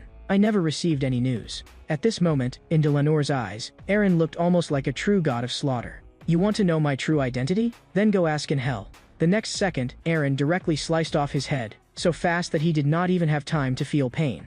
A few drops of blood slid down Aaron's neck. Since you're already dead, then I'll tell you my true identity. I am the captain of the guard, and my real identity is the king of mercenaries, an existence even stronger than a knight. After dealing with Eleanor, the surroundings finally quieted down quite a bit, but just as Aaron was preparing to leave, a trace of magic actually spilled out from Eleanor's mouth again.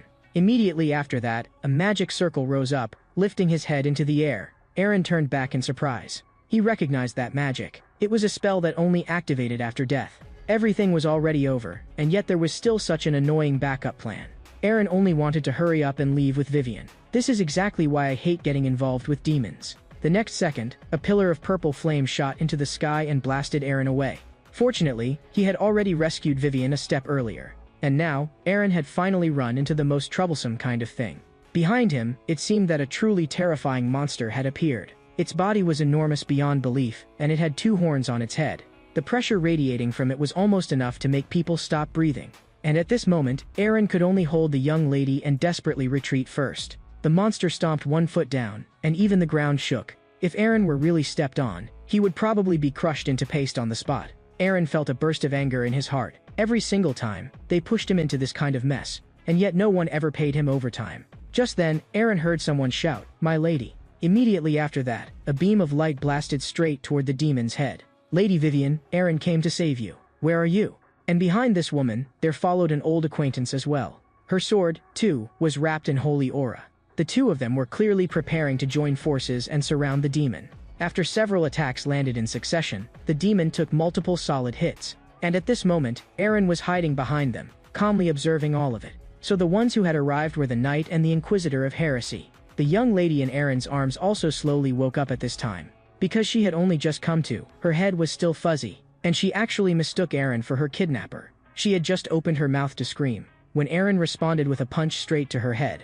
Then Aaron took out the handkerchief he had taken from Kel and prepared to cover the young lady's head with it, because the state she was in now was simply too miserable to look at. And by this point, Aaron's task for today was finally more or less over. What an exhausting day it had been. Captain Aaron of the guard could finally get off work. Meanwhile, on the other side, after a fierce battle, those two had finally finished off the demon. The knight looked full of anguish. "Where exactly is my lady?" The inquisitor of heresy swept her gaze around. At last, she found the young lady's location. But the problem was, why was the young lady lying here? The two of them rushed over as fast as possible, and just as they were about to ask, "Are you all right?" they saw a lump on the young lady's head and a rag covering her face. Could it be that the young lady is already dead? And by this time, Aaron had already returned to the tavern. These people still did not know that the young lady had actually already been rescued. Aaron did not bother explaining much. He only told Kana to get him a beer. A week later, everyone was still talking about how the Lord had been blasted away and yet had miraculously come out without a scratch. His daughter had also returned safely enough, except for the lump on her head. In addition, because of Aaron's false testimony, Sleepyhead's death was officially recorded as a heroic sacrifice after fighting a demon. And precisely because of that, his family received a pretty substantial compensation payment. His companions all sighed. Sleepyhead really was brave and stupid. He actually dared to fight a demon by himself. What an idiot. But I guess that means his wish was fulfilled too. Rest well, Sleepyhead.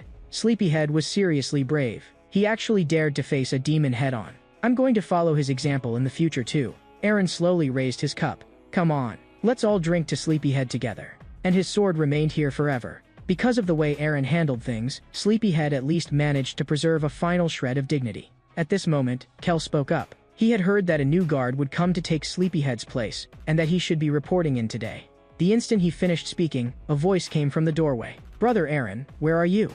I'm Dylan, the new recruit of Outer City Guard Squad 4. Aaron froze on the spot. He had never expected that the newcomer Kel mentioned would actually be this guy. He even started regretting killing Sleepyhead and wished time could somehow turn back. Dylan laughed loudly. Who would have thought Brother Aaron and I would be this fated? The two others looked at Dylan like this, and their first impression was that he did not seem too hard to get along with. Still, his mouth really was a bit annoying. Aaron accidentally said his thoughts out loud. How did trash like this even get in here? At that moment, the tavern lady slammed a beer down hard onto the table. Her face showed only two words, disgust, because they had already had a grudge before. The next second, the tavern lady turned and left, and Dylan hurried after her to apologize. The tavern lady turned back with impatience all over her face. What do you want now? But this time, Dylan's attitude was unexpectedly sincere. I'm sorry. What happened before really was my fault. I hope you can forgive me. That kind of hooligan behavior is actually an old mercenary tradition. If I didn't go along with them, everyone would exclude me. The tavern lady stared at Dylan for a moment. Then she gave a cold snort. Your name is Dylan, right? At this inn of mine, I run into garbage customers like you practically every day. But if you dare act up again, I'll put a hole straight through your head. That frightened Dylan so badly that he jerked and quickly lowered his head to apologize again. Watching the scene, even Aaron could not help but admire the tavern lady a little. This woman really was no simple person. After that, Aaron called Dylan over. Take this side sword. It's a sword left behind by my brother. From today on, you're one of Outer City Guard Squad 4. But I hope you'd better work seriously. Otherwise, you're dead. Dylan instantly looked deeply moved. I'm really too touched, big brother. I'll definitely work hard. Just like that, amid a fairly warm welcome, Dylan joined the Outer City Guard. But many years later, he would keep thinking about one thing over and over. If he had known, he should have run away immediately back then. It was just that right now, he had absolutely no idea how much he would regret this decision in the future. The scene shifted, and Aaron took Dylan to work. Aaron's job was actually very simple. To put it bluntly, it was extorting people who entered the city improperly. Dylan was completely dumbfounded watching it.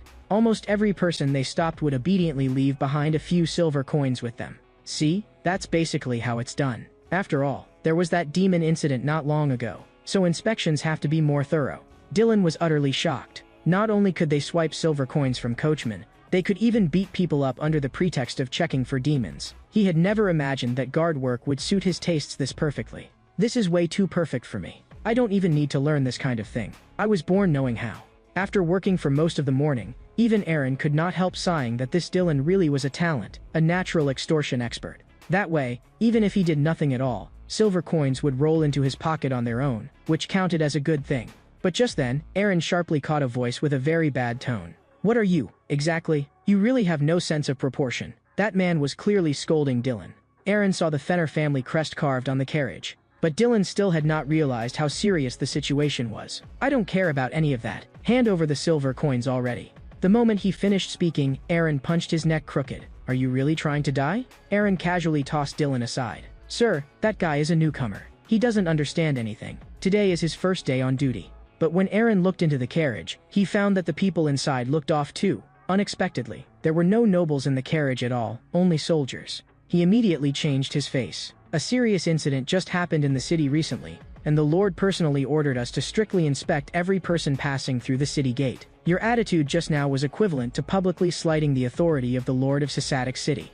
That man clearly had not expected Aaron to switch attitudes so quickly. Dylan, however, seemed to revive on the spot. Didn't you hear what my boss said? Hurry up and hand over the silver coins. You witless idiot with no sense. The leader had not expected that once Aaron discovered there were no nobles in the carriage, his attitude would change so completely. With no other choice, he could only hand the silver coins to Aaron. Please don't misunderstand. That wasn't what I meant just now. Aaron said it was fine. People always say the wrong thing sometimes. Dylan looked blank at the side, saying what had he said just now, and why could he not remember it? But after finishing that round of extortion, it still was not over. Aaron suddenly turned and punched the back of that man's head. The Lord has specifically required us to conduct inspections like this, to confirm whether visitors have been possessed by demons. In any case, I wish you a pleasant journey. That man's face twisted with rage. This was clearly deliberate. Those two bastards. I'll definitely make them pay. They stole my silver coins. Sooner or later I'll make them spit every last one back out. In the blink of an eye, it was already afternoon.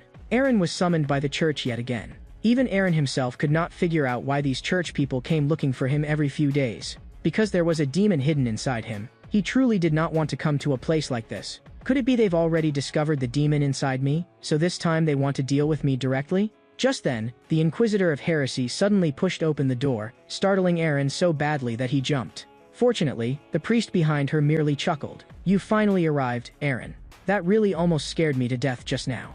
I never thought that just the Inquisitor of Heresy standing at the door could frighten me this much." The Inquisitor immediately said that Aaron had fought hard against the demon. She said that at the time, she had seen the whole situation very clearly. She said that Aaron had rescued the young lady from the demon's hands. Aaron's heart instantly began pounding, afraid she had already seen that he had used demonic power. "The priest called you here this time for no other reason than to reward you. I prepared a small gift for Aaron." Aaron immediately beamed. Could it be the same as last time again? "Oh, that's too kind. When it comes to devotion, compared with you, priest, I'm hardly worth mentioning." But no matter what, Aaron had never imagined it. This time, instead of giving him money, they put a scarf around him. "From now on, you are an honorary monk. This gift really is unexpected. It would have been better if they had just given me money like last time." But what Aaron had not expected even more was that the high priest actually had something else to ask of him. "The Inquisitor of Heresy wants to look around Kassadok City. Take her around." The moment he finished speaking, the high priest slipped away without looking back. As expected, he called me over just to dump trouble on me. One day I'm going to beat the hell out of him. Then Aaron looked again at the Inquisitor of Heresy. He did not want to take on this sort of errand in the first place, and if she discovered that he was possessed by a demon, she would probably smash his head open with one blow. At that moment, Aaron asked the Inquisitor whether she was hungry. He said there was a shop in the city he often went to. Then he directly took her to the fish head bread shop. "If I want her to stop following me on her own, this is the only move. This is the specialty of my companion's mother, fish head bread." But after only one bite, the Inquisitor's face changed instantly. Seeing that expression, Aaron nearly laughed out loud. "Don't blame me. I'm already possessed by a demon. How could I really take an Inquisitor of Heresy around everywhere?" But in the next second, Aaron could not laugh anymore. She stared fixedly at Aaron with a face twisted into utter misery. "Aren't you eating?" Aaron reflexively blurted out, "Of course I am." And so the two of them forced themselves to eat it. Aaron and the Inquisitor both practically swallowed it in one breath. Because if they slowed down even a little, that flavor would stick on the tongue and keep rising back up again and again. The two of them were almost at their limit, but in the end, they still forced themselves to finish the fish head bread. That taste was pure torture. "You win this one, Inquisitor of Heresy." But who could have imagined that the lady owner would add another sentence? "Want another one?" The Inquisitor's face changed drastically on the spot, and she directly rushed out. She probably went to find somewhere to vomit. That really was a splendid duel. But unexpectedly, that auntie turned around and placed another piece of fish head bread in front of Aaron. "Seeing how deliciously you two were eating, I was afraid it wasn't enough, so I made another one. This one's on the house." Looking at the bread before him, Aaron instantly felt that it would be better to let the Inquisitor smash his head open after all. Soon after, he turned around and went to find somewhere to throw up too. After some more time passed, his companions found Aaron more and more outrageous to look at, because the clothes on Aaron's body really were becoming more and more extravagant every single day. And Aaron had finally discovered the benefit of this outfit. Unexpectedly, as long as he wore this cloak, many shops would voluntarily give him discounts. The identity of honorary monk really was useful. The captain actually became an honorary monk. Looks like this empire really is about to end. In addition, the Fenner family has sent soldiers over. From now on they'll be acting together with us. The Lord also especially instructed us to get along well with them. If any conflict breaks out, the punishment will only be worse. The moment those words ended, someone stormed in aggressively. "You ignorant bastard from the guard, I finally caught you." Aaron said flatly, "If it's just one-sided beating, that shouldn't count as a conflict, right?" The other man demanded angrily, "You actually used such a despicable excuse to hit the back of my head." At that moment, Aaron suddenly started counting, which frightened the teammates behind him. "Captain, you're an honorary monk now. You can't make trouble over something this small." But that man kept provoking him. "What, are you scared now that it's face to face? You're nothing but a tiny guard captain. You'd better first weigh how much you're really worth." That sentence truly enraged Aaron. He skipped straight over 2 and said 3. Then with only one punch, he sent that man flying on the spot. His body rolled several times across the ground. Aaron turned and corrected his companions. "This isn't called causing conflict. This is called one-sided violence." "Isn't one-sided violence even more serious?" It's fine. I'm an honorary monk now." No one knew how long had passed before that man finally woke up. But by that time, Aaron had already dragged him to the city gate. He was shocked to the extreme. That guy really is strong. A person like that shouldn't only be a guard captain. With that level of strength, even becoming a noble's private soldier would be more than enough. So it's definitely not that I'm too weak, it's that he's absurdly strong. He started frantically making excuses for his own incompetence. And at that moment, Aaron started extorting a coachman again. The instant the man refused to cooperate, Aaron raised his hand and punched him. That soldier stared in shock. What is he doing? The captain says this is checking for demon possession, but I think he's really just extorting them. But at that moment, the person in front of Aaron suddenly changed. He actually really was a demon. A mere human dares to strike me? That shocked both men. No one had expected that trick to actually work. Even Aaron himself had not expected it. He had only done it for extortion, yet he had actually beaten a demon out into the open. Although the demon they exposed this time was only a third-rate one, the fact that another demon had appeared in Kassadok City only a week after the demon attack incident threw the whole city into chaos. And it was on that very day that Aaron personally witnessed a terrifying scene. Almost all the strongest people in Kassadok City had gathered, and every single one of them had an aura terrifyingly powerful. It even felt as though they could crush a demon to death by gaze alone. The most frightening of all was still that Inquisitor of Heresy. For a moment, Aaron almost felt a little sorry for those demons. Next time I'd better not provoke her, and definitely not treat her to fish head bread again. When Aaron returned to the inn, he found that Dylan was there too. That left Aaron extremely puzzled. Why was he here? The tavern lady said to him with impatience written all over her face, "This has nothing to do with you. Hurry to the hall and help." Then she changed into a gentle expression and said to Aaron, "Because Dylan kept coming to apologize to me, I told him that if he really felt bad, then he could come help at the inn. After all, the inn really has been getting busier and busier lately. That's also thanks to Kana's ice beer." Aaron raised the mug and took a huge gulp, chugging it down. Of course business would get better. Beer should have been drunk cold in the first place. Since she can use that kind of magic, it's a bit of a waste to use her only as a refrigerator. Even though spellbooks are expensive and hard to find. Should I help her improve a bit while I'm at it? Kana immediately felt a bad premonition. At the same time, elsewhere, two people were driving a carriage into the city. Just then, a heavy voice came from behind the little boy. "This broken carriage is shaking way too much. Before you two enter the city, you'd better not pull anything, or just wait to die." How annoying. We're only looking for someone, so did we really have to come all the way out to this backwater place? The boss is too stubborn. Once he sets his eyes on something, he absolutely won't let it go. We absolutely cannot disobey the boss's orders. All of you shut up and wipe that expression off your face. This isn't Kaler Mountain. If you cause trouble here, we won't be able to clean up after you. The boy looked toward Levi beside him.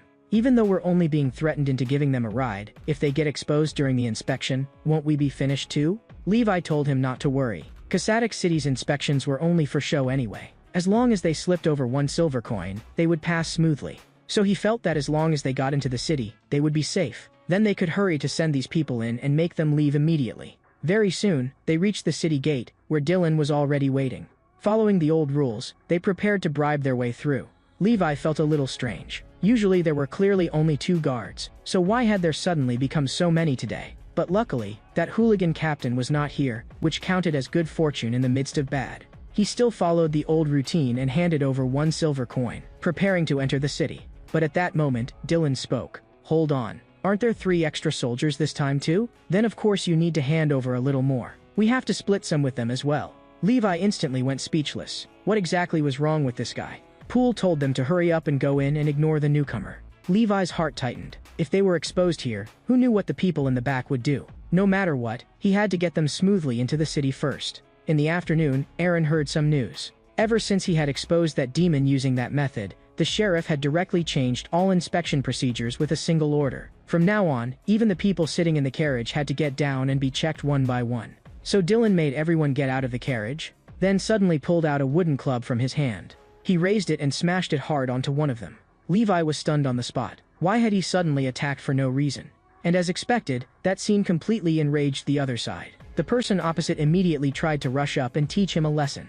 But Dylan did not panic at all. "This is my boss's territory." He directly shouted at the top of his lungs, "There's a demon here. These people are all demons." The moment those words fell, a flying sword instantly sliced through the air. And the next second, it pierced straight through that person's heart. Only then did Levi suddenly realize that those people from just now were all no longer on the carriage. "We successfully subdued the suspicious individuals. Great. They're not dead yet. They just fainted for the moment." At the same time, Aaron also said that he should head over. The city gate was probably already in total chaos, so he told Kel to go over first and help. As for Aaron himself, he planned to take the little fridge and upgrade her into a big fridge. But Aaron did not know that there was also a second group watching Kana. Aaron told Kana to come over to his side, but Kana was clearly a little afraid of him. Aaron forced out what he thought was a gentle smile. "Little fridge, come over here a second." Kana jumped in fright, then slowly walked over. "My name is Kana. Please don't call me Little Fridge." Aaron raised his hand and rubbed Kana's little head, asking what magic she knew now. She said she knew magic dice, chilling drinks, and simple clairvoyance. That left Aaron speechless. Had Connor learned magic from some gambling addict or something? At that moment, Kana suddenly spoke. "I learn things very fast, and I work well too. The tavern lady even praised me for washing dishes very cleanly."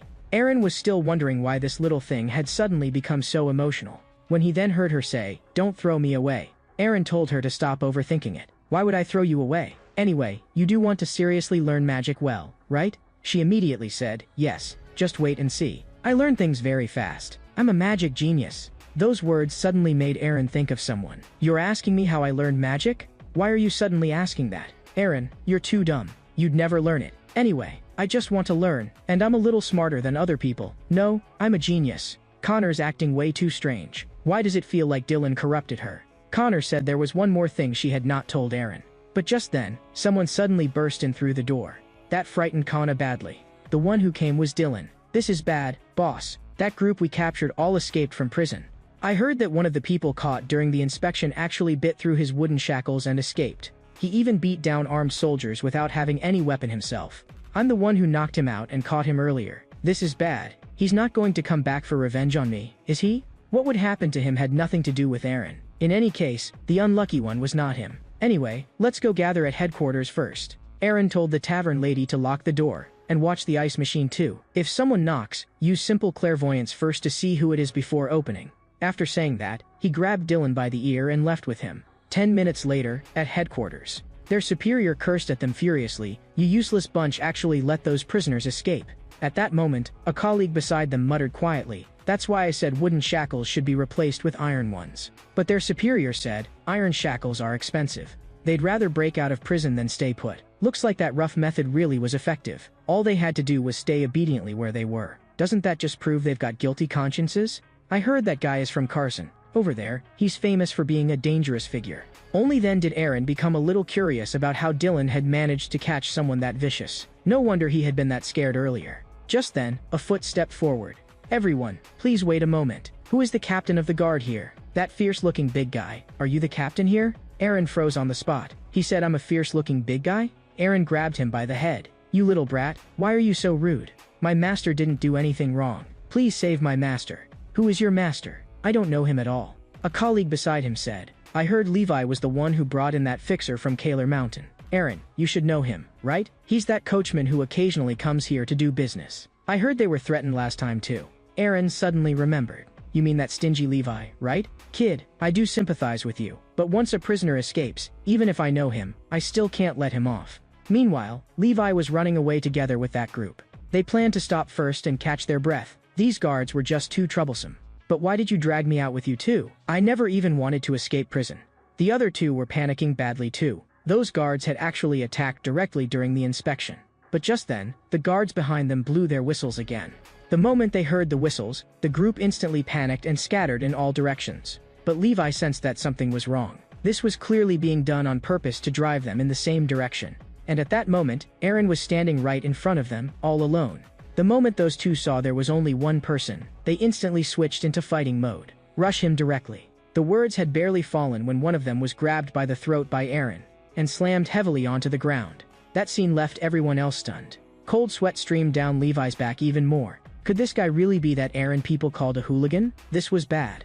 Another man behind them swung a wooden club and charged forward, but Aaron blocked that club barehanded. By this point, Levi was already trembling all over, because he knew all too well how terrifying Aaron was, ignoring rules, casually enforcing the law with violence. All of that was everyday behavior for him. And now Levi happened to be an escaped prisoner running into a fiend like this. His luck could not have been worse. Levi collapsed to the ground in fright. "Please don't come any closer. You really will beat me to death." Aaron grabbed him and hauled him up. "What are you screaming for? And why the hell are you escaping prison for no reason? What a pain." Your apprentice is right behind you. Hurry up and go find him."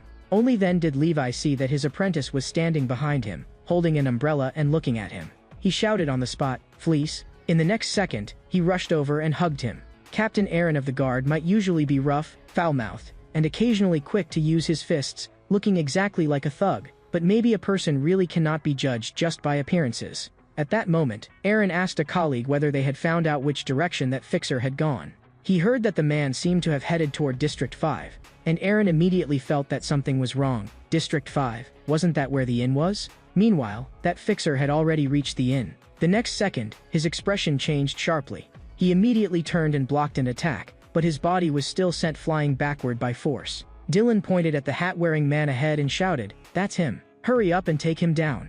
And that person was none other than Scar. "Any criminal who hasn't gotten my permission is forbidden from running around this district. I am the shadow of Kasatic City, Scar." As soon as he finished speaking, he launched an attack on the other man. But in the next instant, that man strangely appeared behind Scar and cut him with one sword strike. It was obvious that Scar's strength was nowhere near enough against him. That scene left the two people nearby stunned as well. "This guy is way too strong. If the boss doesn't come, we definitely can't beat him." The fixer coldly said, "I'm looking for a little girl. Have you seen a small girl with purple hair?" At the same time, Aaron's teammate Poole had already engaged him in combat. Poole threw a punch, and the fixer actually spun once in midair. But after that spin, he still landed a solid hit on Poole. Seeing that things were going badly, Poole immediately told Dylan to run. "Go get the boss. Right now only the boss can deal with him." Dylan turned and started sprinting. Even with 3 people fighting together, they could not beat that man.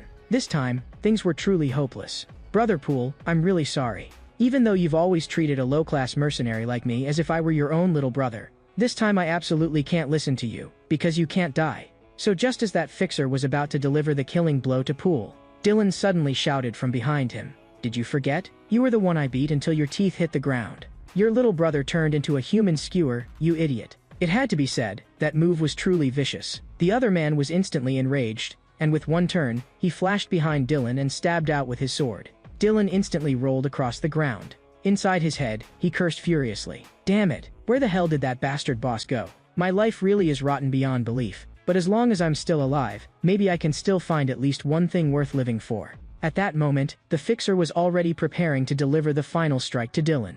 Just as the tip of the sword was about to pierce Dylan's head, Dylan suddenly shouted, "Aaron, you bastard, why do you disappear exactly at times like this?" A few drops of rain happened to fall right then. In the next second, an iron-hard head slammed viciously into the fixer's face. The terrifying impact sent the whole man flying backward. "Didn't expect your life to be that tough." Dylan was almost in tears. "Boss, your timing is perfect. You really are my true big brother." But Aaron stared at him with a murderous look. "Did you just curse me? I think I heard someone say, 'Aaron, you bastard.'" Dylan instantly froze stiff. He could only lie down on the ground and play dead. "I didn't expect boss's ears to be that sharp. You brat actually dare pretend to be unconscious in front of me." But clearly, now was not the time to deal with Dylan. The fixer brushed the dust off his body. That hit just now had actually not done much damage to him. Aaron let out a cold laugh. "So you're the loser who got completely wrecked by my underling? Even if you got beaten, you didn't have to end up this pathetic, right? Why is the other side of you covered in wood splinters too?" The instant he turned around, Aaron struck without warning. Even the fixer was speechless. "You're obviously this strong, and you still use such despicable methods. Thanks, I'll take that as praise. But you're way too naive, old bald guy." The next second, Aaron kicked him in the lower abdomen, then grabbed him by the collar, and slammed him back and forth on the ground like he was lifting a chick. Still, this fixer really could take a beating. How could someone at your level get knocked out by Dylan? I really can't figure it out. "And what exactly are you doing coming to a backwater place like this?" The fixer said he was looking for someone, then asked Aaron in return whether he had seen a very short little girl with purple hair. Aaron instantly understood. There was a 90% chance he was talking about Kana. Aaron remembered that the people who used to control Kana had also seemed to come from Kaler Mountain. So maybe they had always been part of the same group.